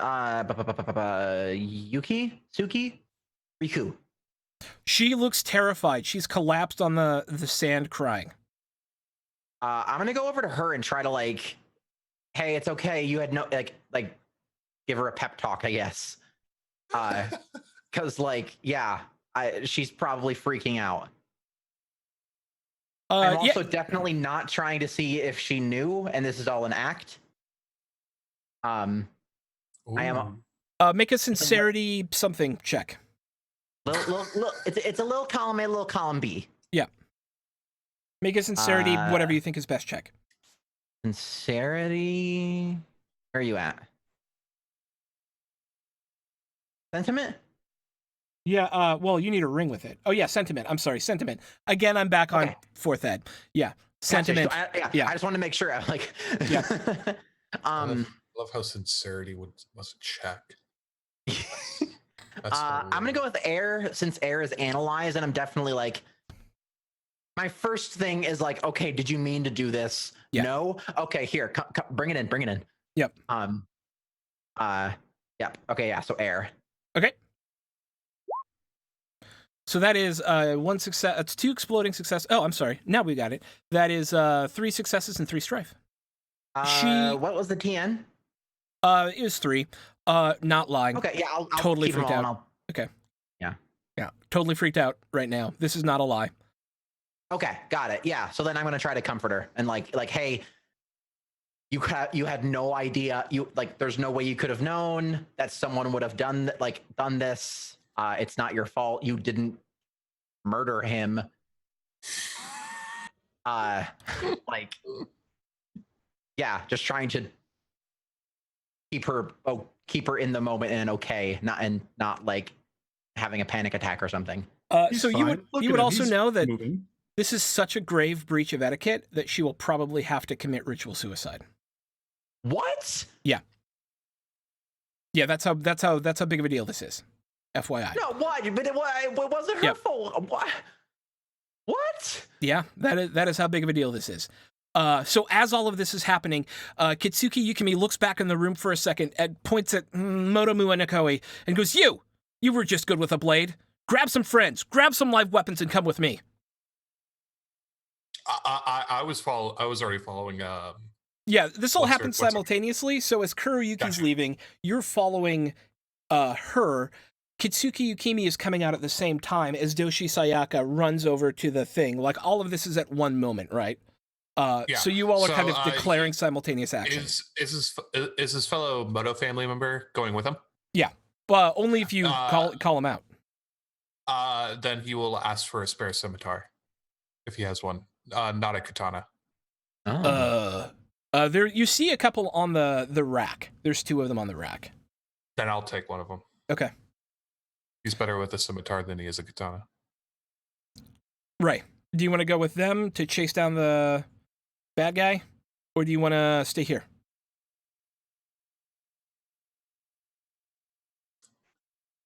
I think. Yeah, no, I'm gonna go chase down the bad guy. Okay, there is a bow and a quiver sitting on the thing. A very nice bow, actually. Excellent. Yeah. Okay, so we're gonna I have should to. have stayed long enough to get a blade. Yeah, you can absolutely grab one on the way out. That's absolutely a fair assumption to make. Excuse me. So this is going to break down into two scenes. One is essentially going to be a chase scene, and the other is going to be a social scene here at the dojo, because it sounds, Sayaka, like you're staying. Oh yeah, yeah. I would love to be there and try to like weasel her out of having to commit suicide. Okay. We'll start with the chase side, and then we'll come back to you if that's okay, because there's 3 of them and 1 of you. Is that cool? Okay. Yeah, absolutely, of course. Okay, sweet. All right, so here's how this is going to run down. And you tell me how you want to approach this. You see, let me pull up, I want to make sure I run this correctly, so I'm going to pull up my specific notes on this before I lie to you about things. Okay, yeah, so at first you see the character whose face you haven't seen yet starts running off through the Kakita dueling grounds. He's dodging between buildings, and it seems like he's really pouring on raw speed right now. So it's going to be up to you each to tell me how you want to attempt to. He's got a few seconds on you because there was commotion and everyone figuring out what the crap is happening. So he is going to try and pour on raw speed to run away. How are you attempting to either keep pace, follow, or catch up? What range band is he compared to me? He is beyond range. He is range band 4. Shit. Okay. Actually, he's probably range band 4 right now. Okay, it's still too far. How well do I know? Like I've been here a couple of days. I probably know the area well enough that I can navigate it, right? Yes, absolutely. Okay. I'm going to, let's see, what skill would this be?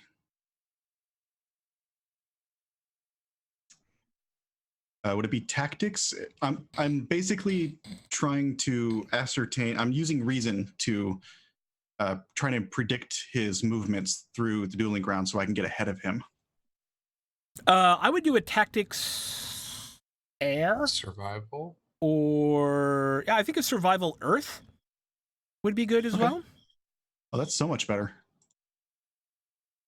And let's see, survival earth. All right, so that's at least one success. You are now in a direct conflict, comparing successes against each other, and he currently has 2 successes to pour on the speed and run away. You only got 1 success and a opportunity to strife with Wash.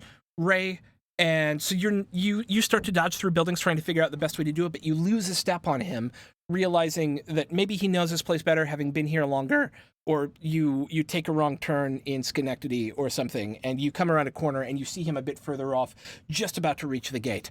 But Ray and Muinakoi, what are you doing? Muinakoi will make a what ring would you determine is the ring to make sure all the exits from out of the town would be closed off?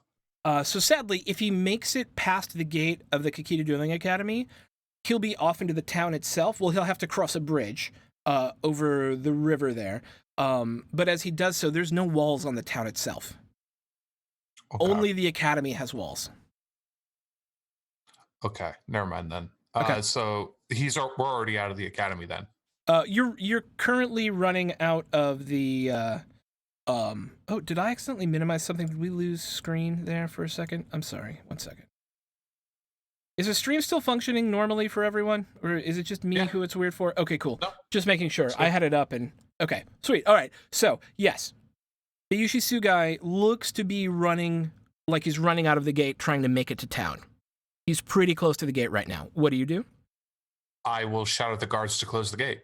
Okay. I'm trying to make a tactics roll. Be command, probably. A social skill? Okay. Yeah. And he will not fire. He'll do earth. I was going to say he does it very aggressively, but he's not that He's not that good yet. So we'll make an Earth command roll. Okay. Wow, 5 successes. Well, you're only going to get to keep 2 of those. Because you keep a number of successes equal to your ring die, which are your 2 black die, right? So you'll get to keep any 2 of those you want. You got 5 successes, which is a lot. Yeah. So you'll keep 2, right? I'll keep the 2. Yeah. Yeah, with no strife on them, I'd imagine. Nope. So this actually adds a complication because you 2 tied. As he's running up to the gate, you see him pull a blade and strike down one of the guards as they're trying to close the gate. Well. And Ray. So you said he was 4 range bands away? Yeah, 4-ish. He's at Okay, medium I'm to gonna long shoot bow an range. arrow at him. I love it. Do it. Are you going to move as well at all, or are you going to stand still and try and take the shot? I'm going to keep moving because I'm going to use Void Stance, which is the arrow knows where it wants to go. Indeed.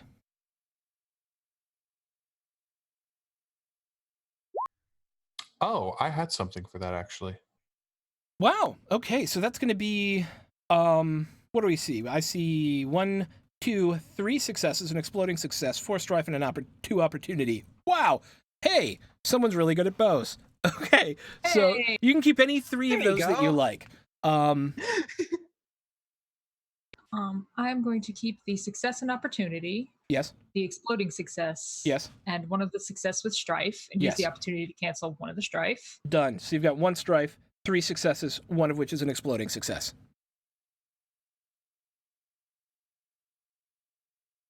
Another opportunity in strife, which will cancel.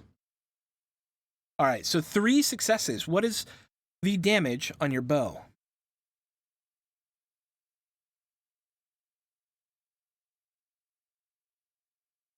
Don't kill him.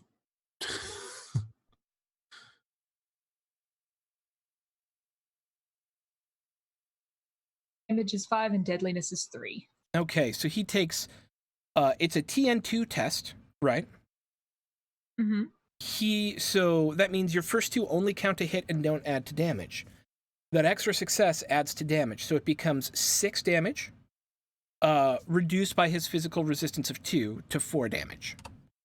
So an arrow, so interestingly, it doesn't actually hit him because in L5R, removing fatigue is wearing someone down in combat, right?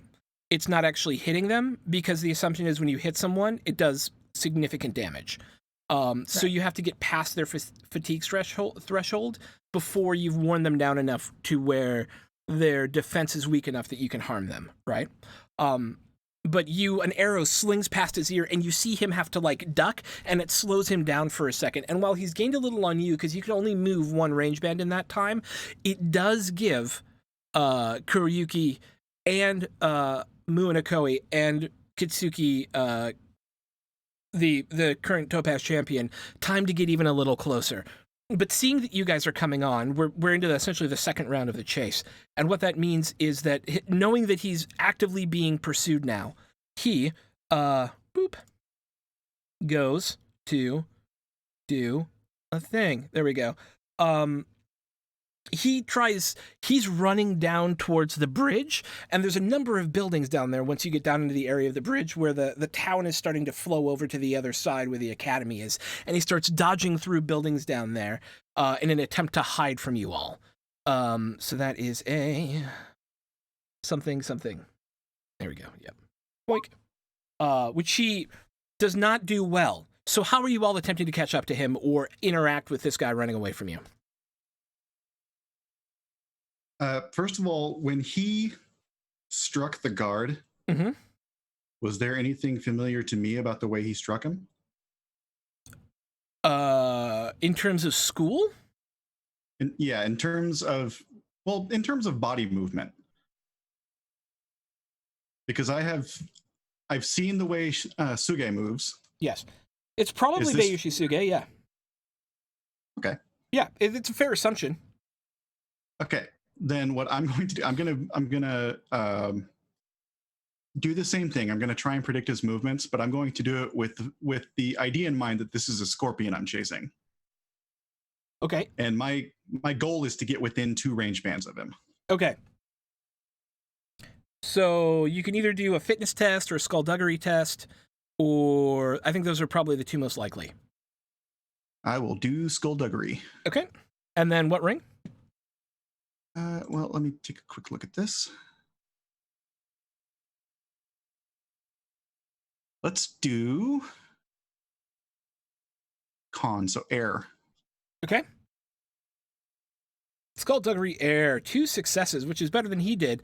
I will allow that because of the distance. I will allow that to have moved you up into 2 range bands. But that's what you get this turn. Okay. Cool. Yep. So you have successfully closed the distance. Mu and Nakoi. As soon as he goes up, he is going to attempt to.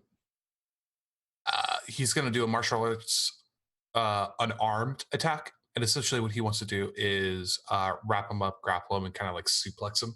So you are not close enough to do that yet. You see, Okay. Soshi Kuroyuki like up ahead of you, having dodged through a couple of buildings, run through a house, and is now almost within striking distance of Bayushi Sugai. But he's a little bit ahead of you. So you're going to have to tell me how you try to close that gap this round.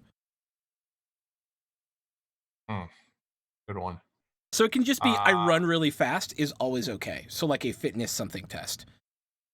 Yeah, he runs very fast in a very aggressive manner.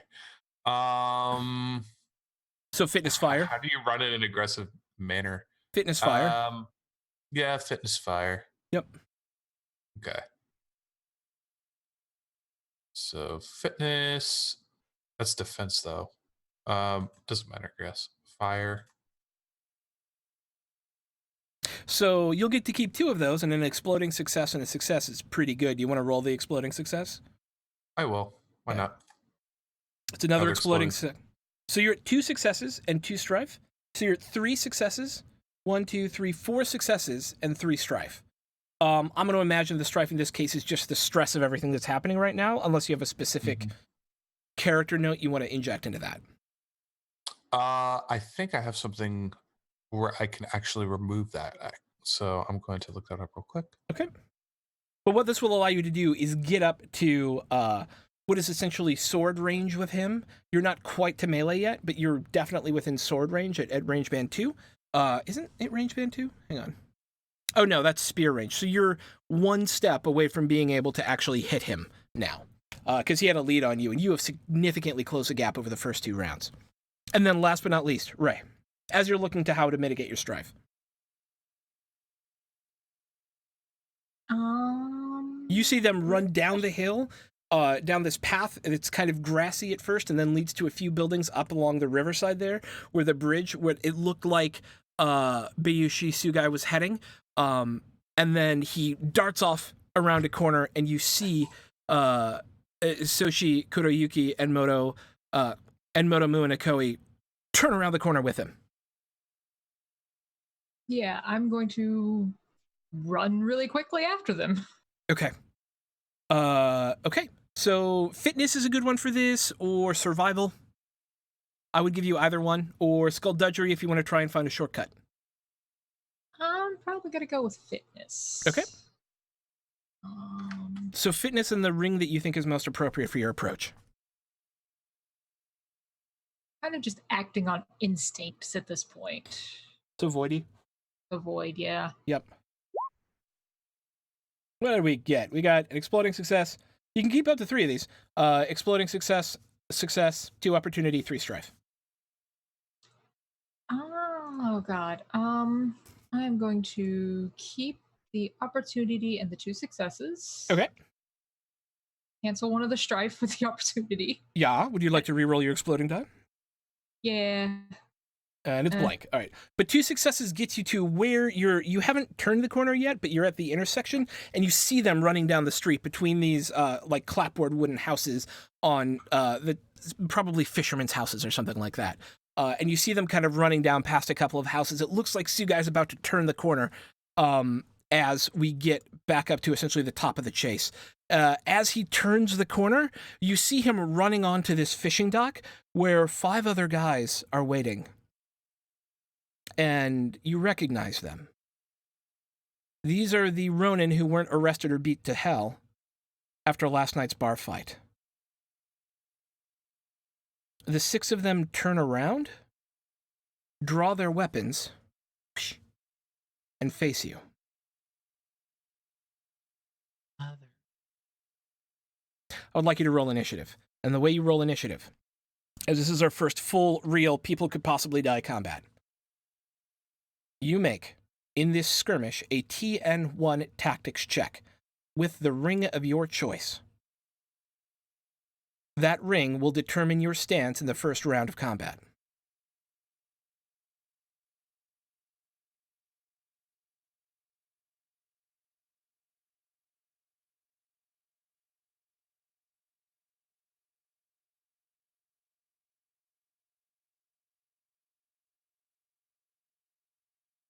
I am cleaning up some initiative bits here real quick so I can add turns.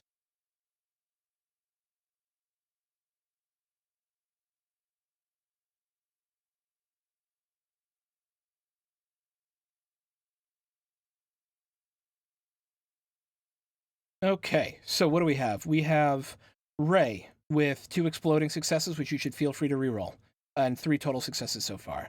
Quinn, you should feel free, Mu and Akoi, reroll your exploding success as well. And so you'll be at 2 successes, so Sol will be at 2. Ray, you still have another one, so you were at 1, 2, 3, 4, 5 successes. And you do add your strife from this as well, by the way. And so you can choose not to keep that last one if you only want to be at 4, Ray. Or, yeah, Ray. Yeah. And-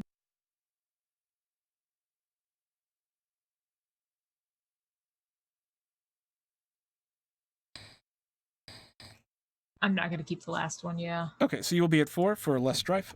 Dunzy Dunzo. Kuroyuki, I haven't seen your roll yet. My roll is the first one. Oh, I must have missed it. I'm sorry. So 1 success. Okay. Boink. And then I will roll for the bad guys, who will make their... Yep, I'll do that. This is the ruffians, who get 1 success. And they are mounted. And then, give me that. Give it. Thank you. And then Bayushi Sugai, who roll and get, wow, a lot of successes. Slash R. Oh, no, not slash R. Haha, wrong game. I think he's going first. He might be going first. Oh, that didn't work. Why did that not work? Roll again. There we go. And there we go. And he's definitely just... Okay, that's what? Okay, there we go. So technically, you got 1, 2, 3, 4, 5, 6, 7, 8 successes. Wow. On the strength of 1, 2, 3, 4, 5, 6 exploding dice. Whew. So yeah, Bayushi Sugai is definitely going first. And we'll put him up there. And then, so the turn order will be Sugai, Ray, Mu and Akoi, Kuroyuki, and then the ruffians. All right. So at the top of the round, all he can do is, because I'm going to assume you all start at range band 2, which means I'm going to assume Moto, Mu and Akoi and Soshi Kuroyuki start at 2 range band from the ruffians, because that's kind of where you were when you were running. And that Kaido Ray starts at 4 range bands, because that's where you were when you were shooting. So, the way the combat round works, you can go ahead. Is the other person with us? Oh, she is. Give me a second on her, because some stuff's going to happen with her. So, the way the combat works is you can always freely move 1 range band. So he will freely move 1 range band to get into sword range with Mu and Akoi. And he will try to make a strike. He is in fire stance. So fire stance allows him to, when you succeed on a check, you count as having 1 additional bonus success for each strife symbol on your kept dice.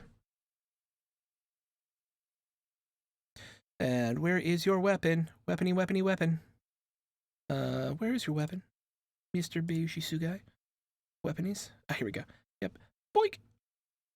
Fire! I rolled that wrong. Please hold. I'm gonna reroll that. Boink. Plus skill 2. First real combat! Okay, so... Munakoi. I'm sorry, he starts with 3 successes. That'll be Okay. 3, 4, 5, 6 successes. Total. He will Okay. reroll his exploding die. Which is a ring die. So he'll have a total of 7 successes. Right. 2 of those are applied to make sure that he hits you. Okay. The other 5 add as bonus damage. So what is your endurance? My endurance is 8. Okay. So he is going to do 9 damage to you. So what that means is you have taken a critical. Oh, go ahead. So doesn't that subtract away from essentially in Star Wars Genesis there is a soak damage? So doesn't that damage take away from?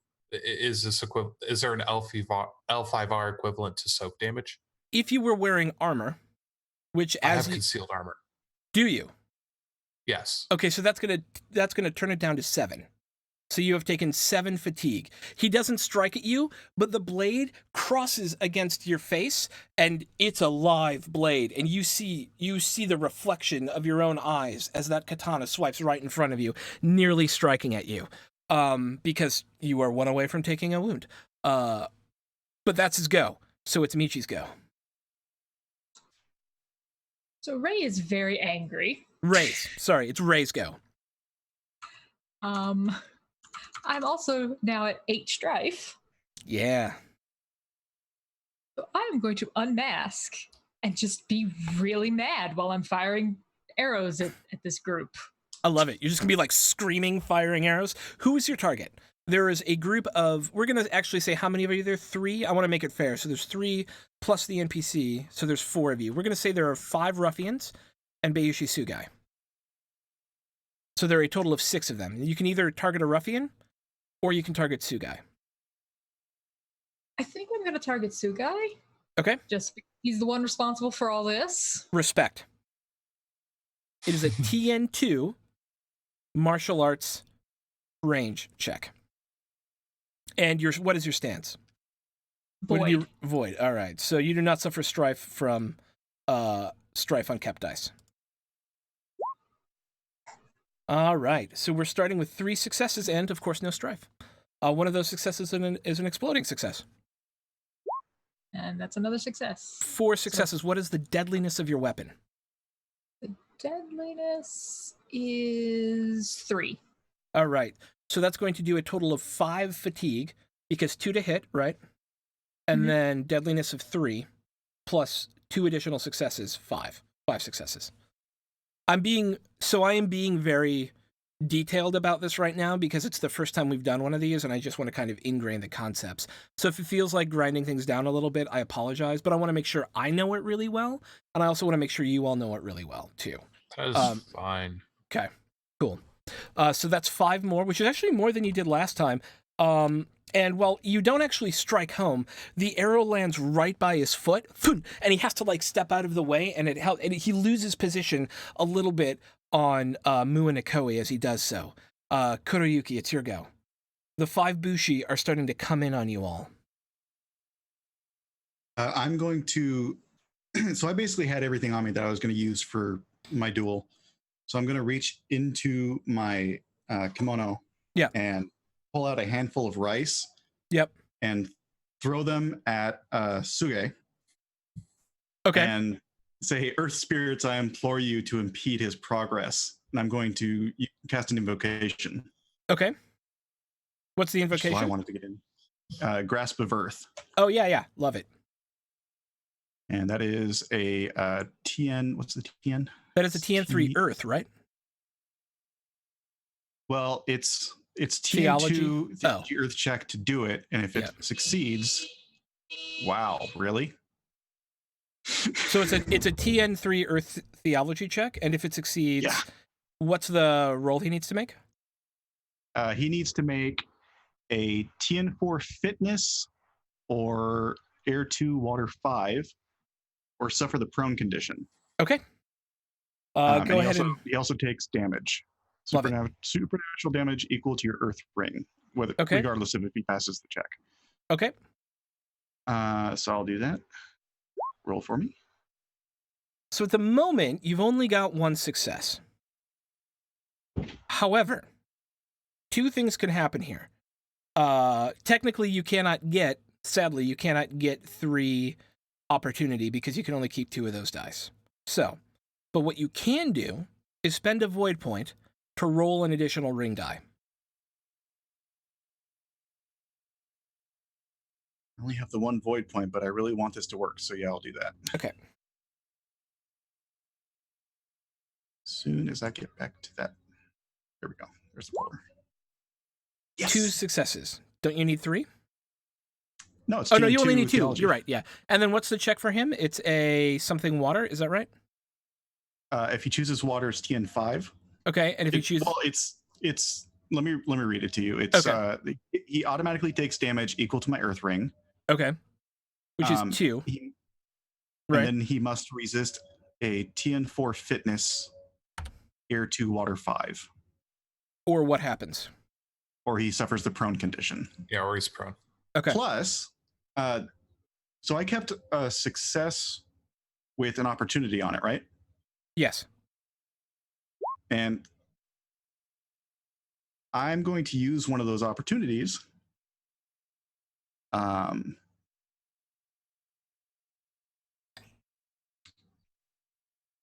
to make him suffer the immobilized condition. So I love this. So the way that this happens is as you throw the rice at him, the ground beneath his feet begins to rumble as you urge the earth kami in the area to rise up. You see this lash of dirt slam at his leg as he falls to the ground, and a number of rocks sort of like roil up out of the ground and give him a big earthy hug. I don't know another way to say that. They grasp him in the earth because, yes, it's grasp of earth.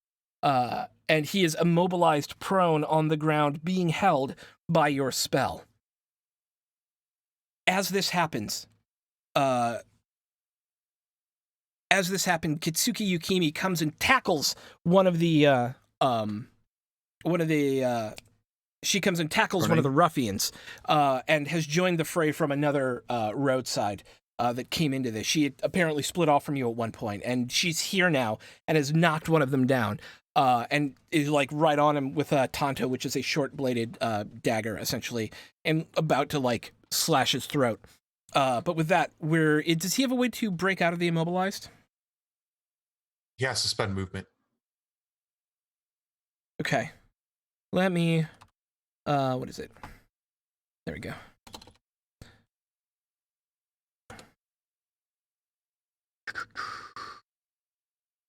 I'm just looking for the actual word for immobilized here. What does it say?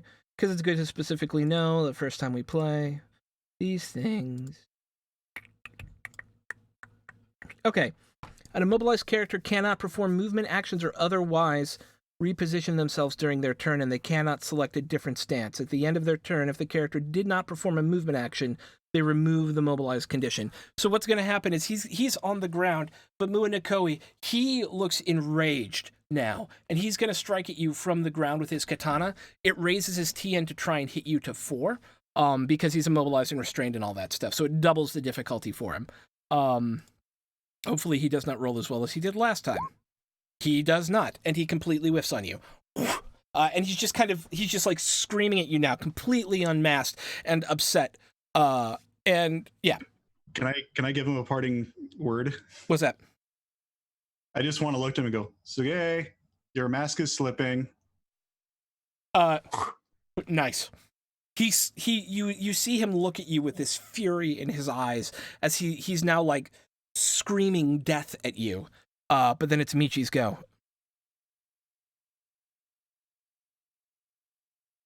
Raise go. But then it's raise go. I don't know why I have you as Michi on here. Let me change these so that it shows up right in the tracker. I'm going to fire another arrow at him because, yeah. All right. Radiant's very upset at all of this injustice. It is a TN1. It is a TN1 ranged check. All right.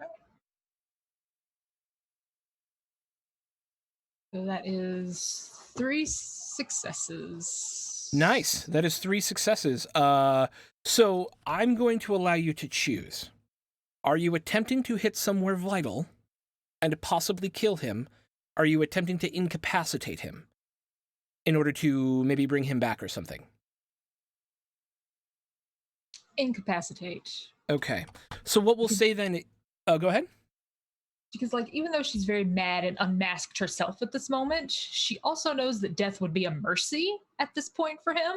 Indeed. So, no. All right. Awesome. Okay, so what we can say then is as you shoot, you take out a blunted practice arrow, and it strikes him in the center of the forehead and knocks him out. Does that sound fair? I love that, yes. Okay. And there's like a trickle of blood, but you know, even though he's knocked out, he's certainly not dead. Mu and Akoi, there are 4 more of these ruffians running up to you. What do you do? Okay.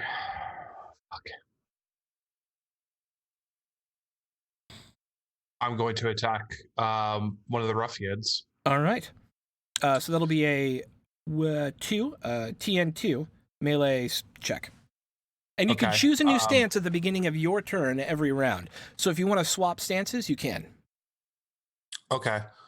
He is going to go aggressive, so he's going to attack with fire. Nice. I love the fire stance. I take strife, but all my strife for successes. Yes, exactly. So because I have 4 strife right now. Mm-hmm. And would you say this is a skirmish?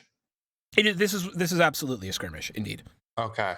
So as he goes on the attack, are you fucking kidding me?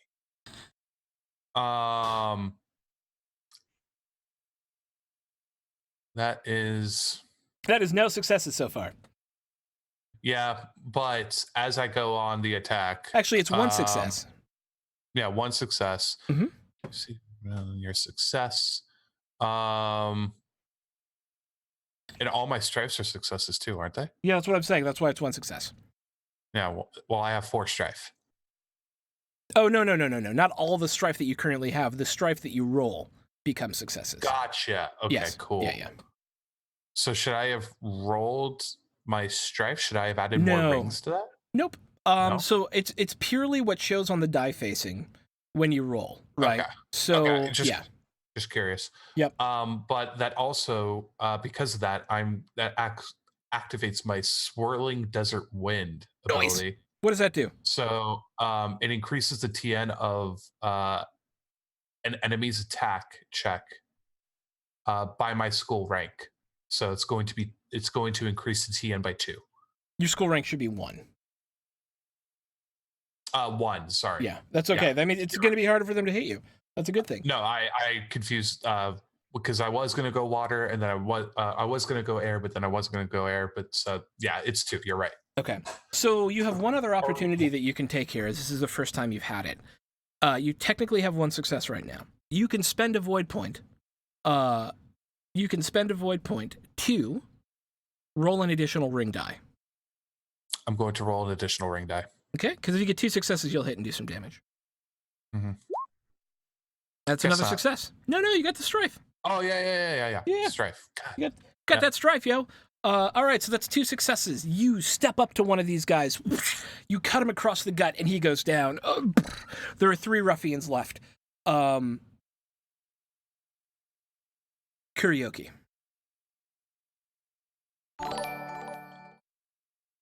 Mike of Trouble, thank you for the follow. Let's see. I'm going to, since you let me retcon and take a blade. Yes.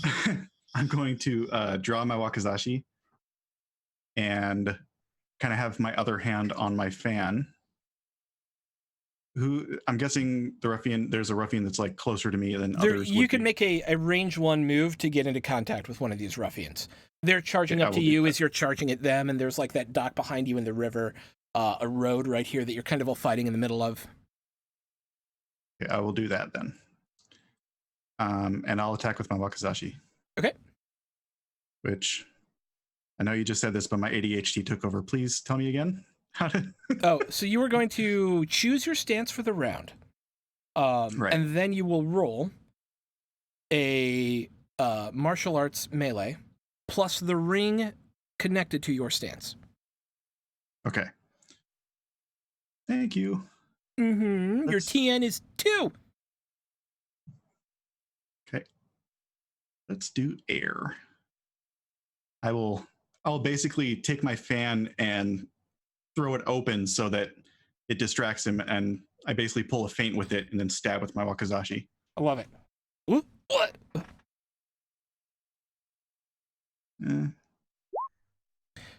So currently that is 1 success and 2 opportunity. If you don't have any void dice left, you can't roll another one, but if you do, you can. I don't have any void dice left. Okay, so that will be that. You miss as he deftly dodges out of the way. And then there's 3 of them left. There's 3 of you. Actually, one of them is not going to go after Kaito-Rei. They're going to go after Kitsuki Yukimi to try and get her off of the bushi that is down. So what happens is one of them runs up to Kuroyuki, one of them runs up to Muanakoi, and the other one engages with Kitsuki Yukimi, trying to rescue their friend. Well, you're still left free to act in the back, Ray. So let's do attacks against Muanakoi and Kuroyuki to start. And this is a ruffian. Oh no, you're done. I don't even have to keep your sheet up anymore. Yay. Okay.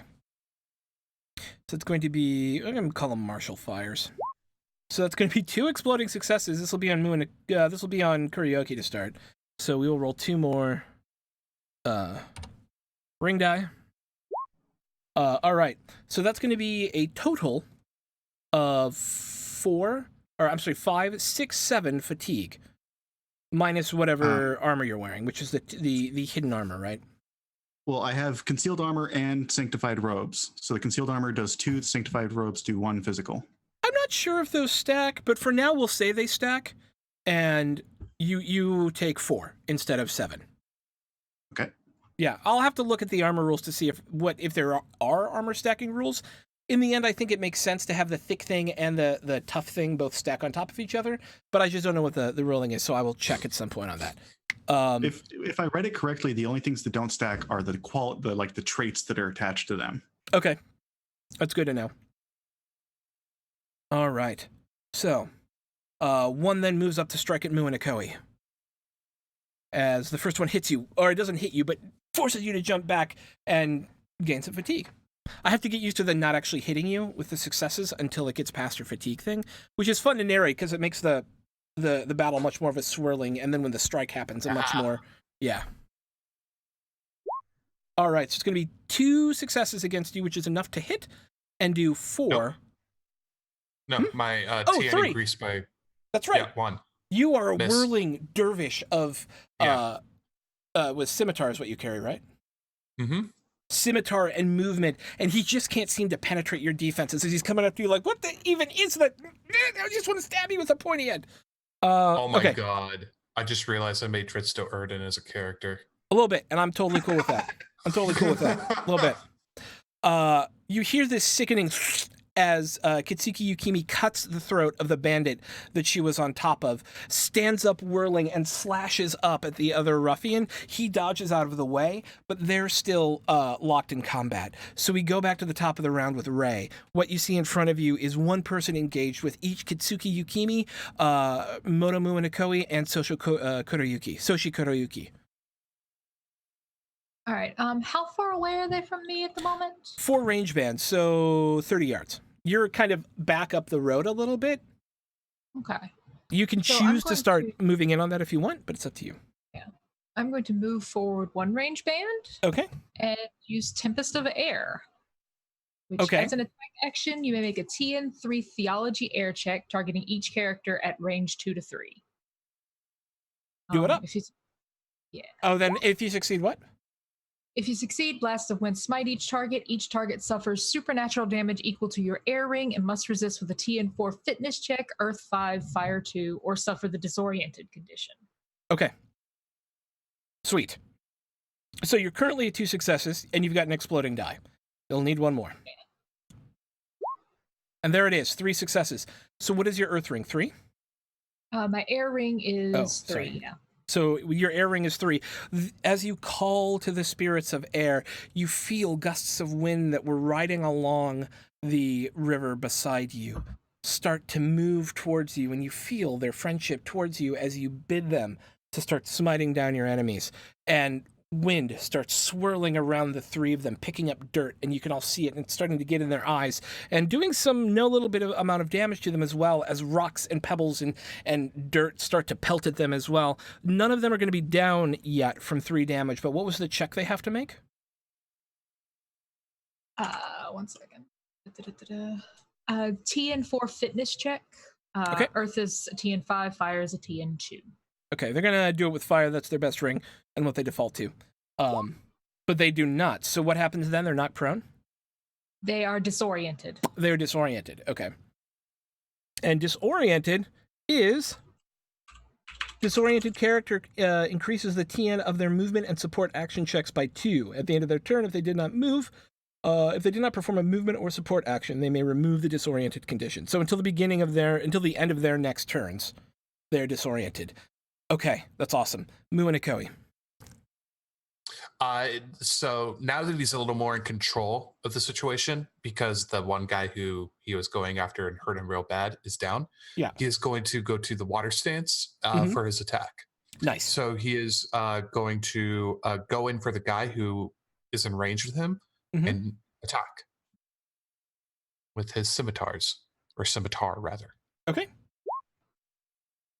Better. So 2 is going to hit for, and then you can use the opportunity to bleed off the strife if you so choose. I will bleed off the strife, so bring that down to 2. Yeah. The deadliness is 5 and the damage is 4. Nice. So you're going to do 5, which knocks him out. You tell me how you take out this ruffian. I'm interested in you're going to kill him. So he will he die. is going to, as he was going to just straight up decapitate the guy who rained prone down, but seeing the arrow fling by, he and knocks him out. He sees that, and with his swirling desert wind, blocks the attacker with his other scimitar, uses his foot to trace around the ground to kick up dirt, and comes back around and lashes underneath across the chest arteries, cutting into the... with seeing the opportunity to cut in with these the front forward facing portion of his body. Right. So you swirl around, bringing the sword up, and you hear the sing and squanch. Is that a word? Squanch? Is that a word? Of metal through bone as you cut up through his chest. Blood spurts out of his mouth as he falls backwards to the ground. Possibly the first time you've killed someone. Is that correct? Possibly, yeah. And I don't think it's really going to hit him until he realizes it after the heat of battle. Totally fair. Just keep that in mind for later. And then it is Soshikoro Yuki. So in my youthful haste to engage, I'm going to suddenly realize I'm mortal, and I'm going to take the guard action. Okay. No. Okay. And the guard action increases their TN to hit you. Is that right? Sorry. Oh, go ahead. Yes. So I will also take the guard action per my water stance. Oh, because you get to take 2 and the guard. I get to take 1 additional action. Yeah. Yep. Cool. So it is a tactics. Tactics what now? Whatever your stance is. Okay, so I basically get to choose. Yes. I will center myself and enter my meditative state to basically just exist and react to movements around me. So I'll enter void stance. Okay. So there's going to be 2 successes, one of which is exploding. Okay. Wait. 3 successes. So what does that do for the TN to hit you? That's what I'm looking up now. I got it right here. If you succeed, you guard the target, which is me, until the beginning of your next turn. Increase the TN of attack checks against the guard target by 1, plus an additional 1 per 2 bonus successes. Okay, so it's raised by 2. It's raised by 2. So it's going to be a TN 4 to hit you.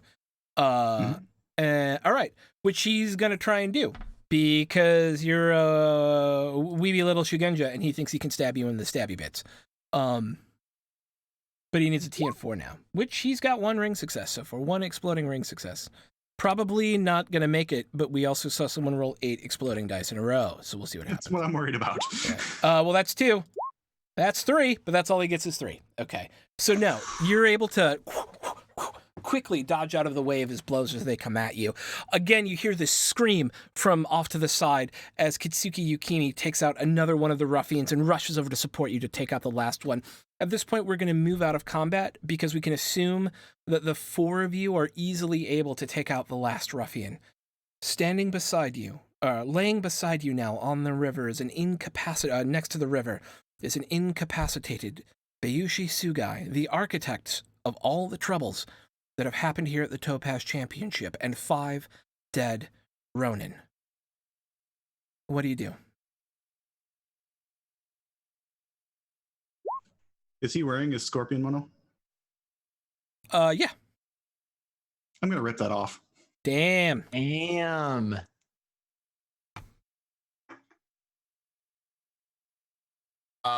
He just in front of us. Oh, yeah.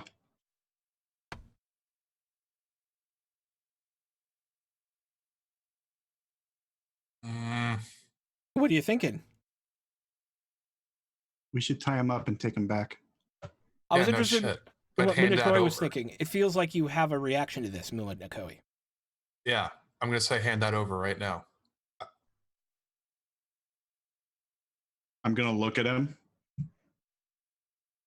I'm just going to say, this is clan business. No, it's not. Hand it over right now. Eat it. I'm not going to hand it over. So this would put us into a social conflict if you really want to. So if you want to press the situation here, Minakoi, it would actually put us into a social conflict. Okay. It's up to you, though.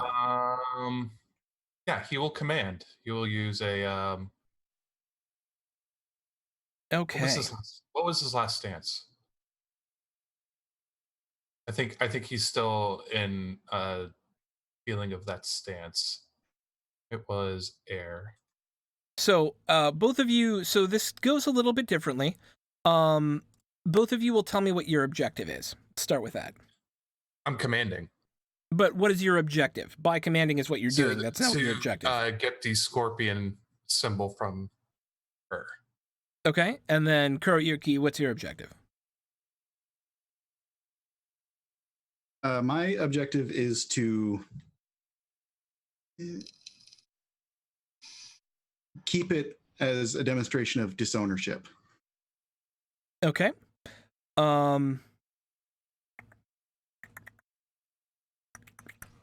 I don't want to go through all the social stuff because it can get kind of complicated. So let's do this. Let's each of you choose what you think is your best offense and defensive skill in this case. And it needs to be social. Or, yeah, it essentially needs to be a social skill. You will roll them off against each other. The loser will take fatigue, the loser will take strife, equal to the difference, and will fail in this social contest. Okay.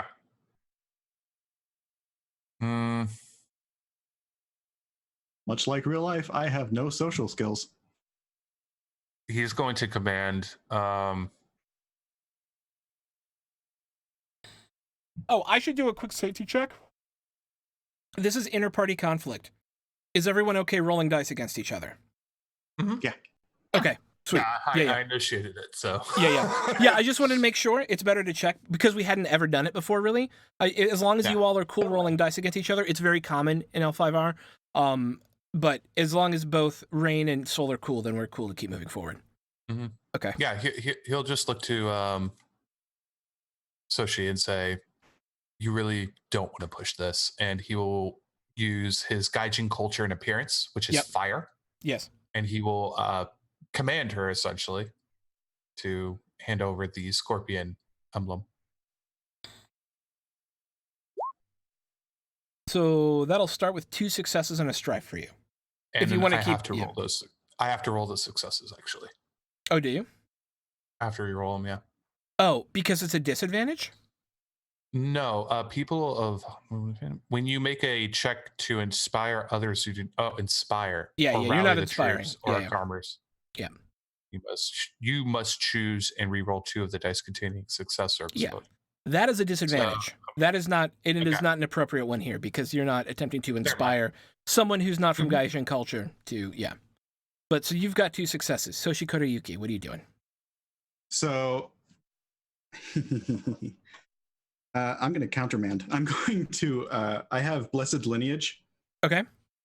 And it lets me, when I make a check where my lineage would in some way help me, which in this case would mean using my lineage to assert myself against somebody trying to command me. Right. I can make like a command void or a government void check. Mm-hmm.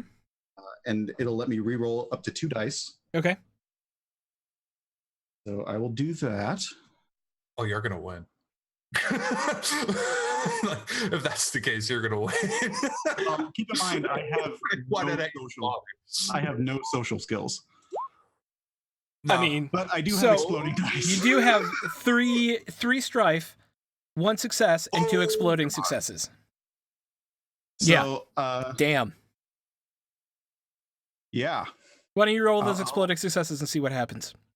Yeah. Are you gonna re-roll them?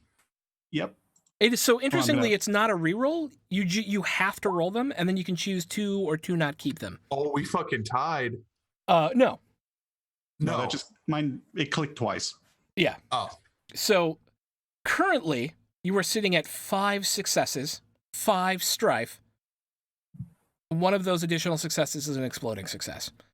You can either choose to ignore the exploding success and strife and go with 4 successes, which beats Muanakoi by 2, or you can keep pushing your advantage. No whammy, no whammy, Where is my strife at currently? Okay, let's just keep the 4. Okay. No, you're good. Yeah. So how do you push against this? Because you're going to win this argument. So what's the final argument that you give on why you're keeping this Scorpion Mon? I'm going to look at him and say, we have a reputation for being dishonorable, but we're not cowards, and our best interest is for the Empire. An empire that we are a part of, and that my lineage in particular is attached to. He is now disowned, and you will not have this Mon.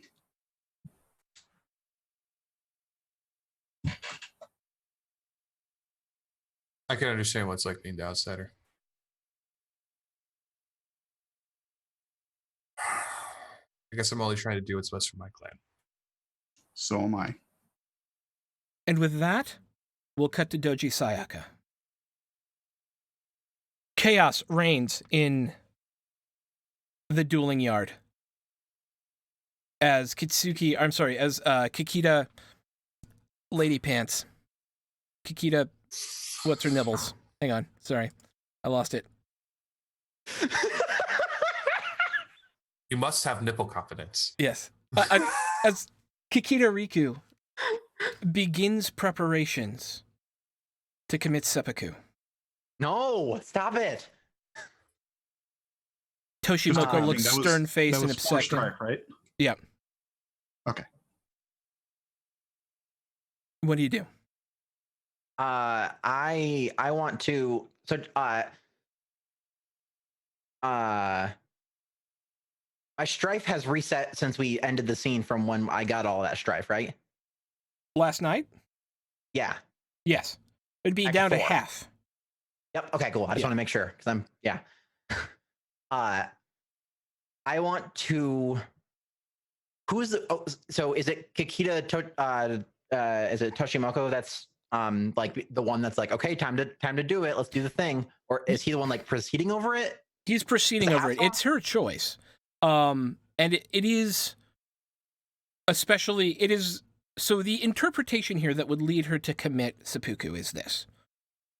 In an honorable duel, where each faced off against each other with a specific set of rules, she violated those rules and possibly killed her opponent. Okay. This is one of, due to the sacred nature, especially for a Kikita, of the Aijutsu duel, this is a sin beyond sin. Okay. Her failure to choose so- what she believed was the proper blade is hers and hers alone to handle. Okay. You know what I'm saying? Yeah. So it's not someone else saying you have to do this. She's saying it, and then they're going, yes, this makes sense to do this. Okay. Yes. So I would have to appeal to her to not do this? Yes, you could attempt to appeal to her to not do this. Okay, I would like to do that.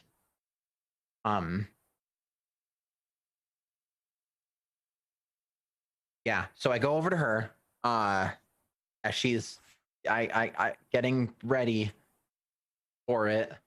And I say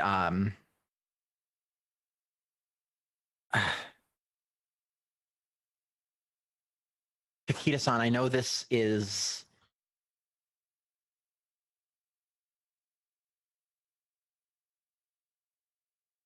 very important for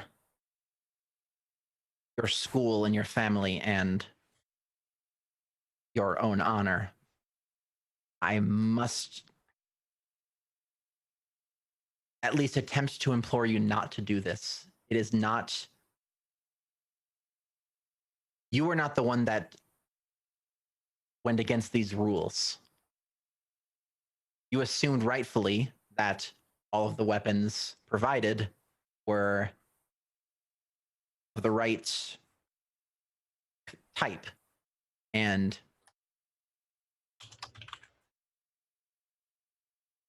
someone else taking advantage of your trust is not your fault. With a fierce look in her eyes and tears on her face, she looks up at you and says, "It's my responsibility to check my blade. It's my responsibility to ensure the safety in a duel like this of my opponent. I have brought dishonor upon my family. I have brought dishonor upon myself. And most importantly, I've brought dishonor upon my school and Kikita Toshimoku-san. This is the right thing to do." What is your role? How are you attempting to? I would like to. Let's see.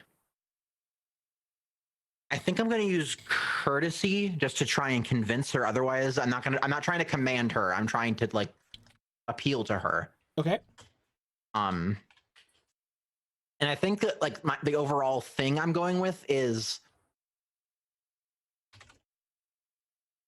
were this entirely your fault, I would agree. However, it is not. You were led astray and you were tricked. Don't let their trick be the thing that ends your. Don't let their trick be the thing that you are remembered for. Let them remember you for finding this person and helping bring them to justice and figuring out why this happened. Okay. Make your roll. Okay. And then let's see, social.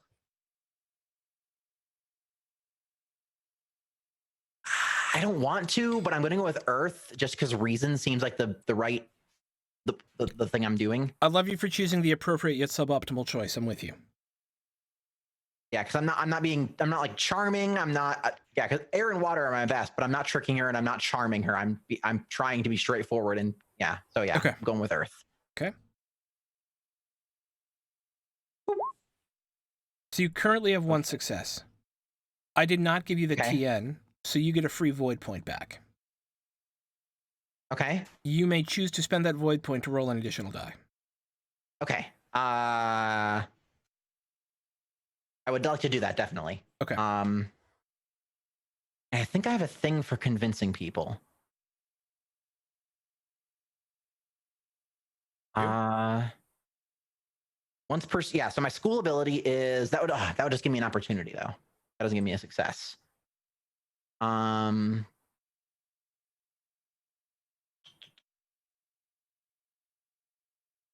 Well, let's see. Yeah, I'll roll the void die, and maybe the opportunity will help. Exploding success. So Ooh, you're at 2. explodey. Okay, so I'll re-roll that. Exploding success. You're at 3. I'll re-roll that. Okay, blank. The Okay, TN was 3, by the way. What was that? The TN was 3. 3. Okay. So what I'd like to do, I would like to use my school ability. Yes.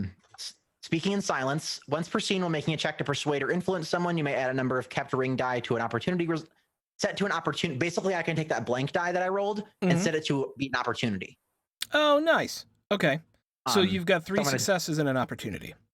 Yeah. So I'm going to use the 2 opportunity to cancel out 2 of those strife. You only keep. You don't keep that other opportunity because you only have 1 ring die. You're only keeping the ring die and then the void exploding. Sorry. Die. Yeah, I forgot I only have 1 ring die. Yep. I keep Yep. Okay, yeah, so I'll cancel out 1 of the strife. So 3 successes, 2 strife. Okay. Okay. You begin, as you say this, Kakita Toshimoka walks over and places his hand on Kakita Riku. Goes, Doji-san speaks sense, Riku-chan. You may, at the end of the day, have to commend your life back to the Great Wheel. But something more is afoot here. We should wait to see what it is. Make your preparations and be ready, and I will stand as your second, but should evidence come that shows that you are not guilty, you should feel no dishonor over this. And a few more moments will pass, and then, because of narrative perfection, it's that moment when Kuroyuki, Rei, Muinokoi, Kaido, Kakita, the Topaz champion all come back in. Bearing Bayushi Sugai in tow. Okay.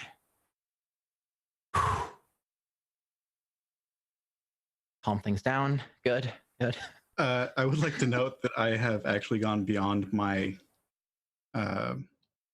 composure? Oh. Yes. Oh, so, awesome. You've gone beyond your composure. So what that means is, as this is the first time it's happened, we'll look it up as we do and do it specifically as it says.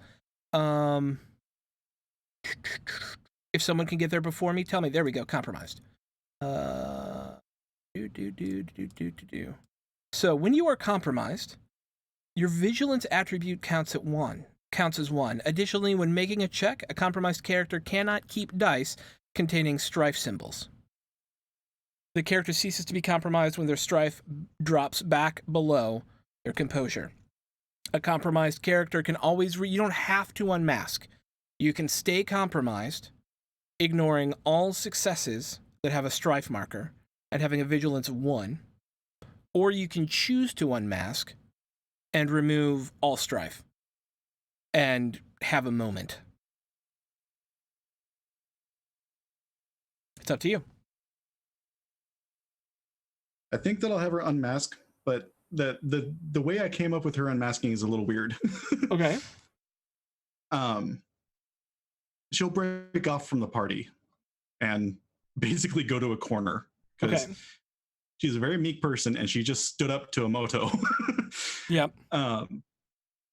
She's going to go to a corner and she's going to just start gently rubbing her mask and muttering to herself in like a very shaky voice. Okay. And if anybody can actually hear her, she'll be saying, "Hantai, I will be your enemy." Oh, wow. And she's going to run her thumb under her mask so that she can feel the burn scars. Okay. As you're unmasking, you're kind of focusing on your own emotional state for a moment. A few courtiers do walk by, even though you're off in a corner. because it can't be an unmasking unless you've unmasked in front of someone. If you're in a corner, you're not really unmasking, right? So it is noticed and taken note of, which will remove, it will put you out of kind of the rest of this bit of the scene because you're off kind of trying to deal with this, but it will remove all of your strife. Thank you. As you all walk in with a broken and bloodied body of Bayushi Sugai, Kikita Toshimoku will say, explain what happened.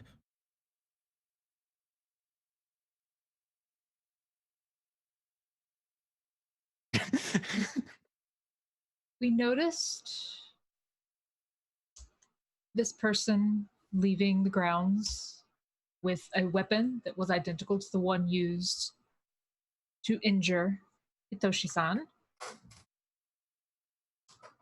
We, along with Topaz Champion, tracked him down and took care of him, as well as his 4 companions. Good. He is responsible? As far as we can tell, he is not dead. You may ask him yourself. Not dead yet. He'll look at one of his attendants and go, take him to my personal quarters. We will have words. As this happens, Toshimoku regains his composure and says, so, it appears we have a tournament to finish. Oh, man. Doji Sayaka. Stand forward. Yep. Kikita Riku. Stand forward and reclaim your honor.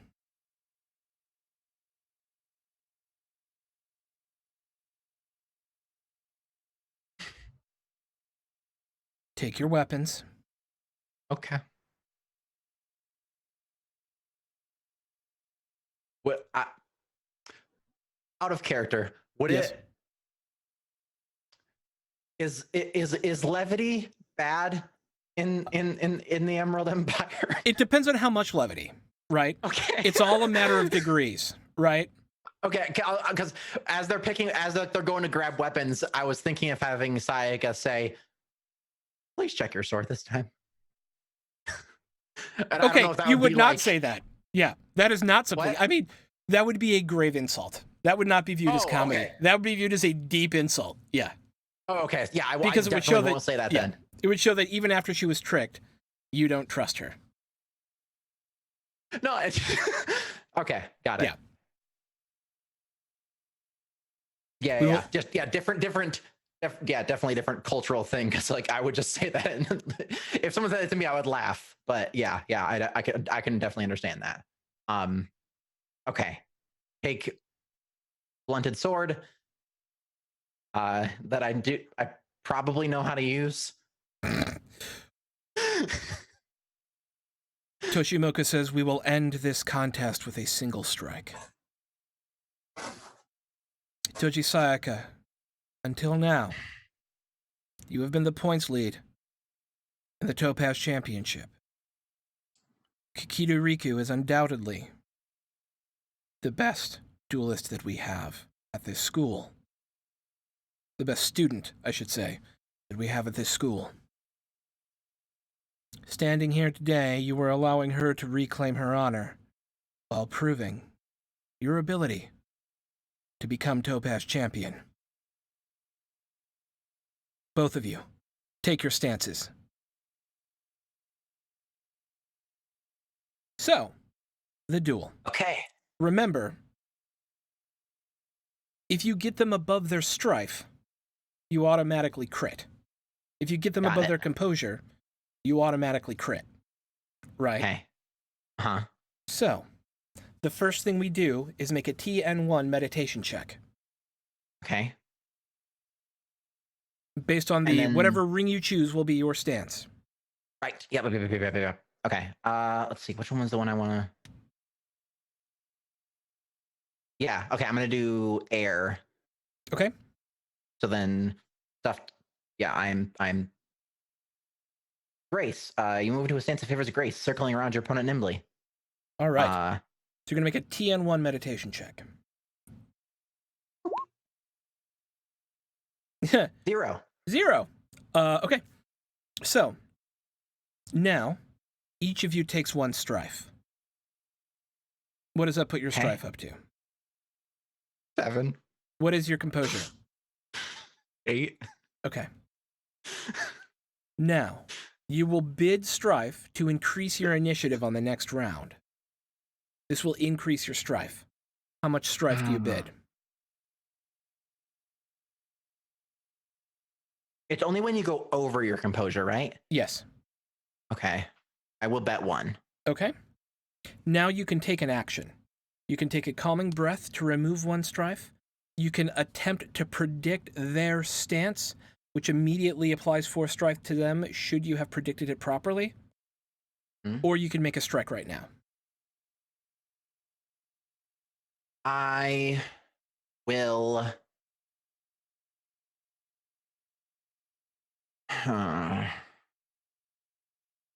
Is there any way I can get a read on her to like? Because I'm thinking about doing the prediction. She's a But, crane. like, is there- This is the Kakita dueling school. Okay.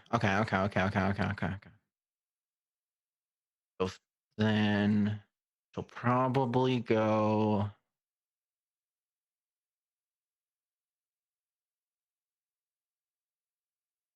Okay, I'm gonna predict. Mm-hmm. So Sayaka takes her stance, blades still in the sheath, kind of watching, and she steps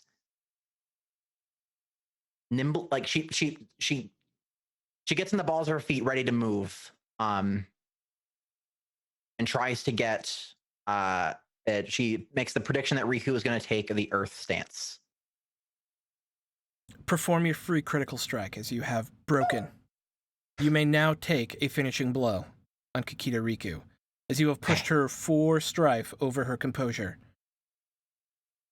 Okay. So just make a melee check? Yes. It is a melee check. TN2. Okay. In the stance that you're currently in. Okay. So air. 3 successes. In a single, well, tell me, how do you strike? Look at, what does the Earth stance say? Yeah, so I think since she takes Earth, she's focusing on like blocking and defending. And so Sayaka like does like a spin to flip around and like goes to strike. Riku goes to block, but then her Sayaka brings the katana down differently than what she was expecting. And so kind of goes for a hit like across like on the side of her torso. In a whirling flash of blades, you strike Kakita Riku on the hip. And the duel, as soon as it started, is over. She bows. Do you bow? I bow and I try to match. All right. Good.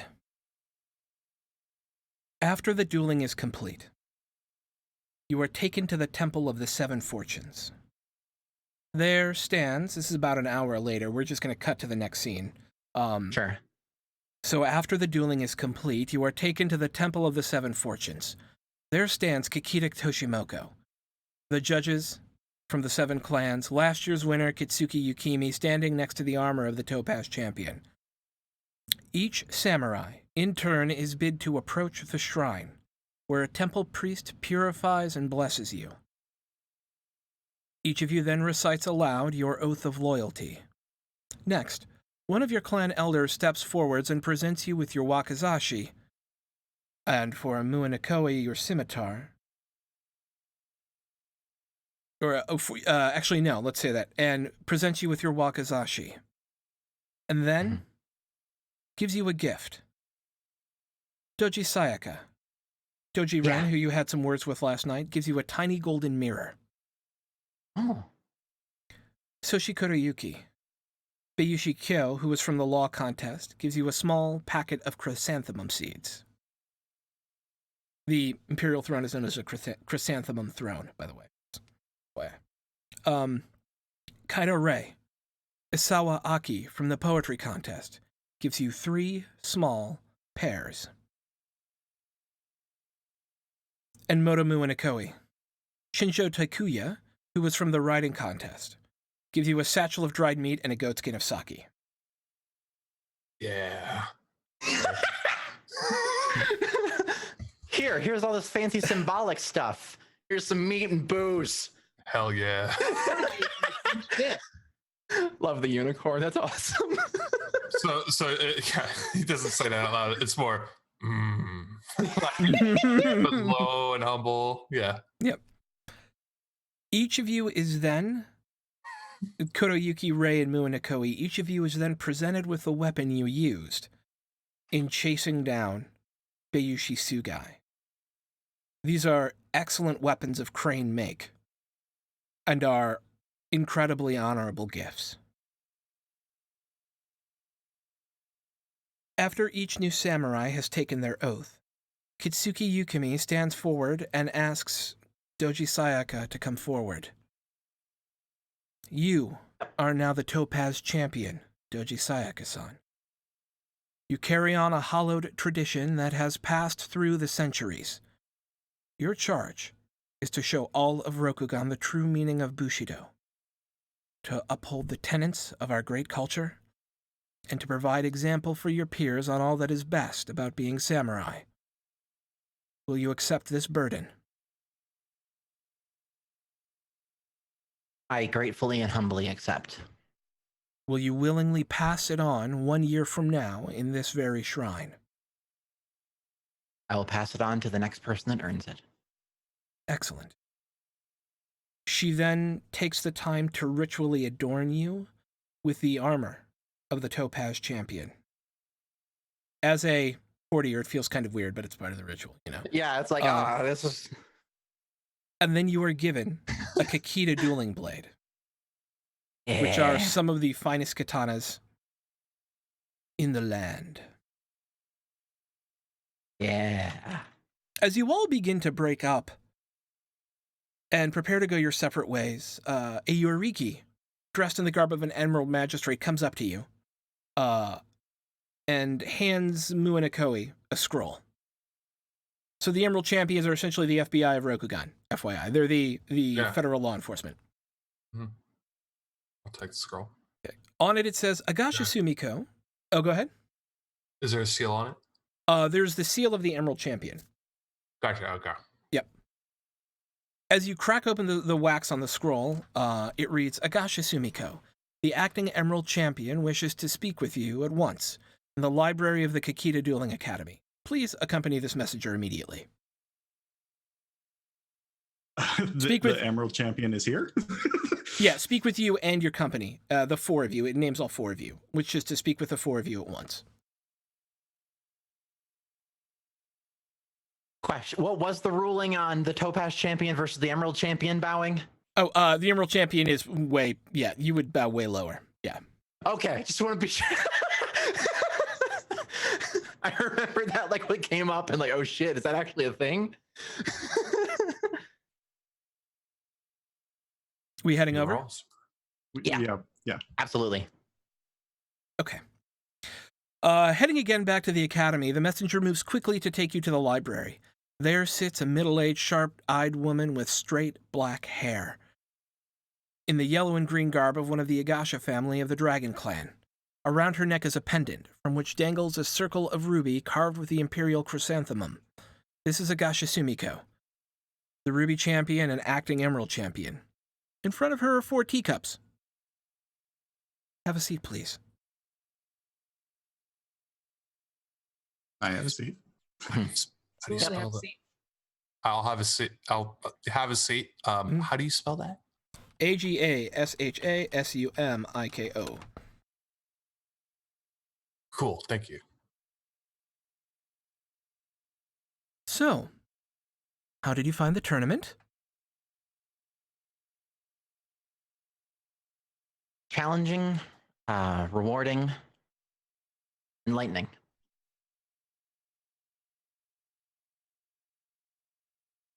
It was,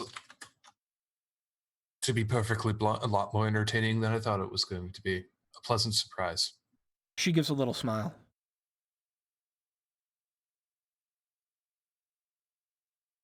It was quite challenging, but I'm glad to have done it. And you, Scorpion-san, how did you find the tournament? Remarkably revealing.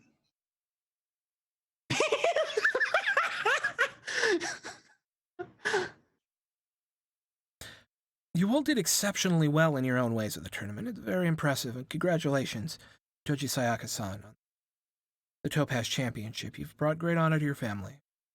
Congratulations Thank you so to much. Absolutely. And congratulations to the three of you, Toshikuro Yuki-san, Kaido Rei-san, Motomu and Nikoi-san, for bringing in Bayushi Sugai.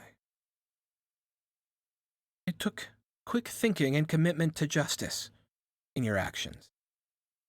Both are qualities an Emerald Magistrate must possess.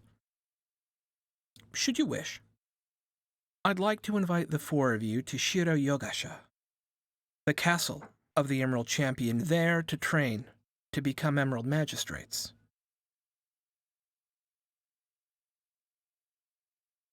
Each of you know that's an incredibly great honor. There are few of them, and they are well respected, and unlike many, get to travel around Rokugan easily, doing justice and fighting crimes. Cool. Yeah. Are they like specters? Yes, Yeah. they're kind of like specters. Spectres are chosen, not Do we get to wear trained. mons that have N7 on them? No. No. N7s were separate than specters. Mass That's true. Effect. Yeah, that's true. Yes, Mass Effect.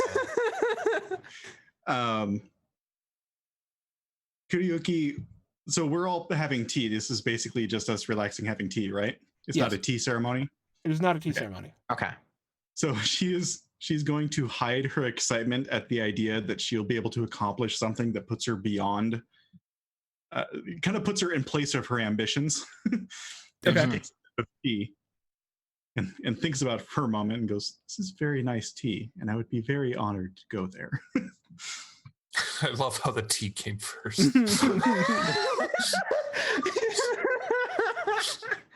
It's just like a subconscious thing. It's like, yeah, That it's is the her tea. passion. Yeah, tea is good. Moto will nod his head in a bowing motion and say, I was always more comfortable on the road anyway, underneath the stars. You do me a great honor and I accept. I'm glad to hear it. It would be a great honor to accept this. Excellent.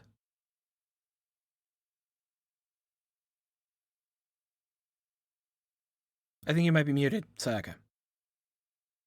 Sorry. If you have contacted us about this and brought this in, then surely you must believe we will be great for the task, and I hope to live up to that expectation. I have no doubt that you will. It's a 6-day journey to the castle. Shall I see you there in 6 days? Then. Good. And that is where we'll end today's episode. Okay. Yay!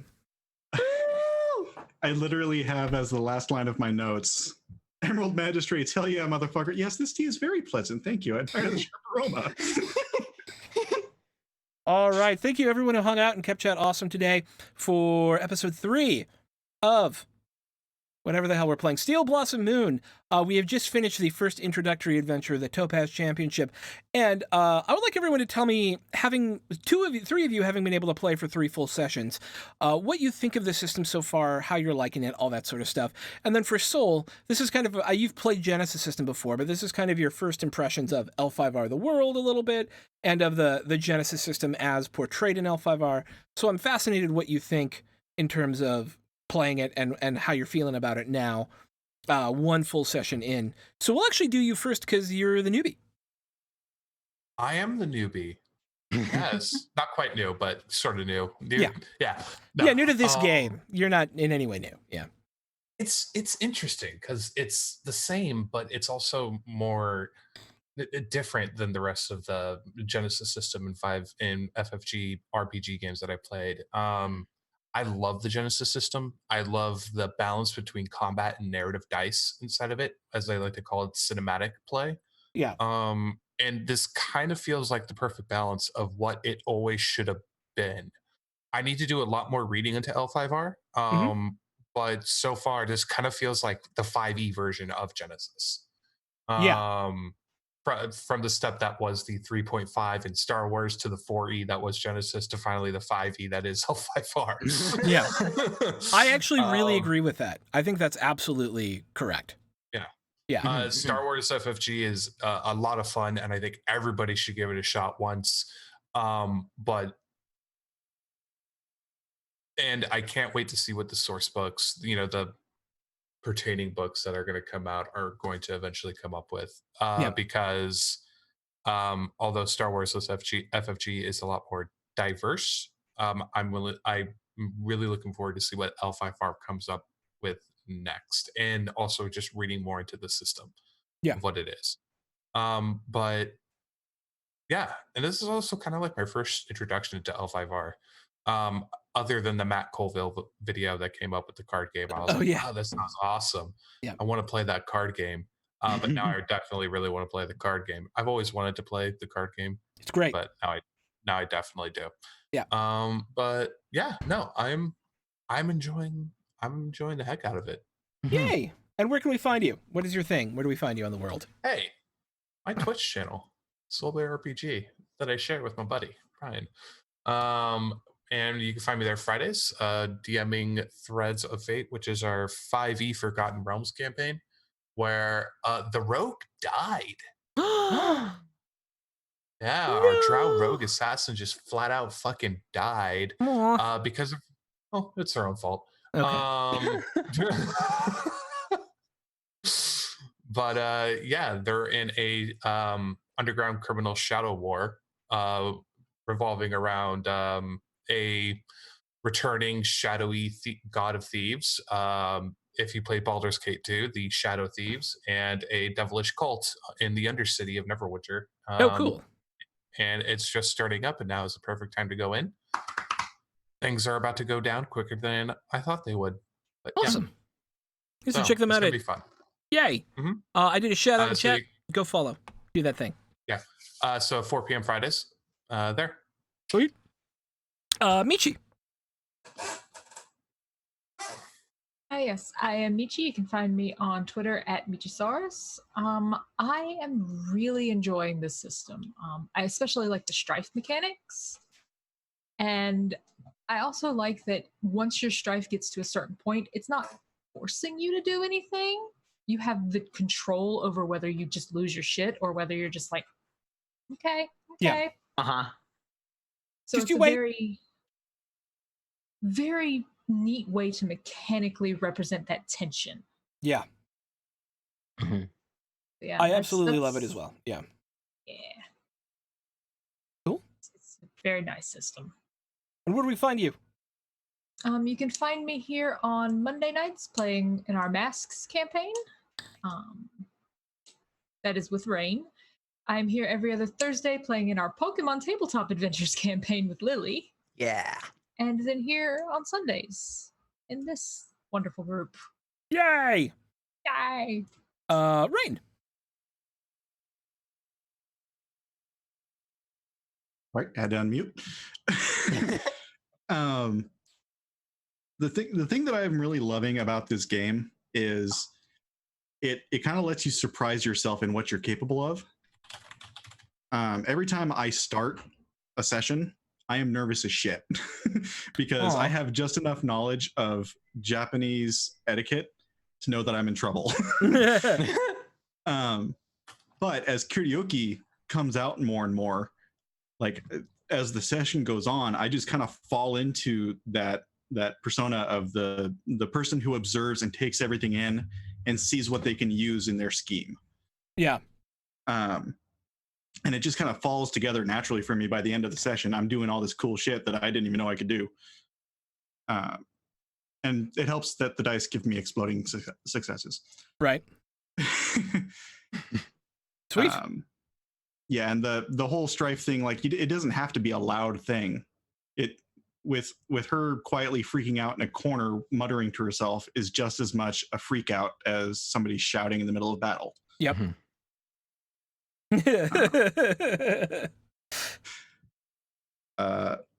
But yeah, as far as where you can find me on Twitter at Raingos, surrounded by X's.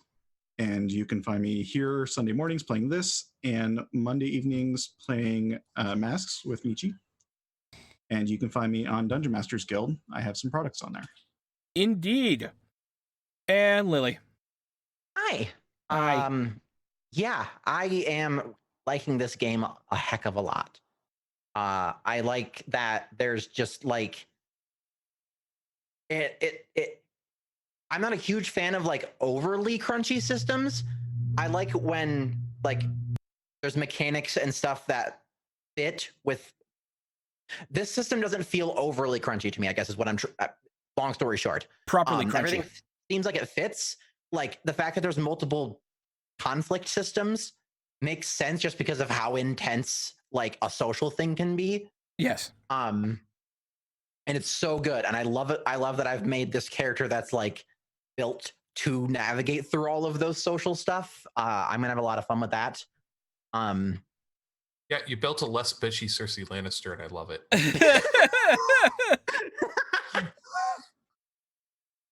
Yeah. Listen, I'll be honest, I'm still waiting for the death cult angle to come in. There's no sex cult here. Yeah, you don't have to worry about sex cults. Ooh, thank God. That was a great reveal, though. But yeah, this I'm really liking this system a lot, and the world and everything around it. Getting to explore that and kind of seeing all this stuff. Yeah, I'm really looking forward to continuing this, and I'm glad now that we're out of the like that base module thing. Kind of what comes from there is going to be a lot of fun to explore. I agree. Yay. Yeah. And I'm Thrak. You can find me on the tweeters at ThrakPlays. I, of course, run this game. I play in 2 games here on the channel as well. I play in our Tuesday night Rifts role-playing game called Blood, Dirt, and Chrome. And I play in our Wednesday night game, which is going to be a Kobold Ate My Baby one-shot this week. And then the week after we're going to be starting a Blades in the Dark campaign. So that's very exciting. Blades. Yeah, I love that game. I'm very excited we're going to get to play it. And then on Fridays at 9 p.m. Eastern, I run our D&D 5e Friday night D&D game. So check us out all over the place. Next on Welcome to the Party today, we'll be at 8:30, Vibrant, Visible, Victorious, our all-POC one-shot Sunday evening awesome sauce, followed by Emissaries of Avithna, our all-feminine NB fantasy age role-playing game, because I know how to speak. And with that, Thread Raiders is actually online right now, so we have to go say hi to our lovely friends at Thread Raiders who are, playing some D's and D's, so we're going to go do that. We're going to go raid Thread Raiders. Okay. So, everybody say bye, because we love you, and we will be back next Sunday. And don't forget, if you like it in podcast form, you can check us out at Podbean. It's rpgwelcomeparty.podbean.com. I don't have a command for it yet, but I will. Okay, everyone say bye. Bye. Bye. Bye. And we're out.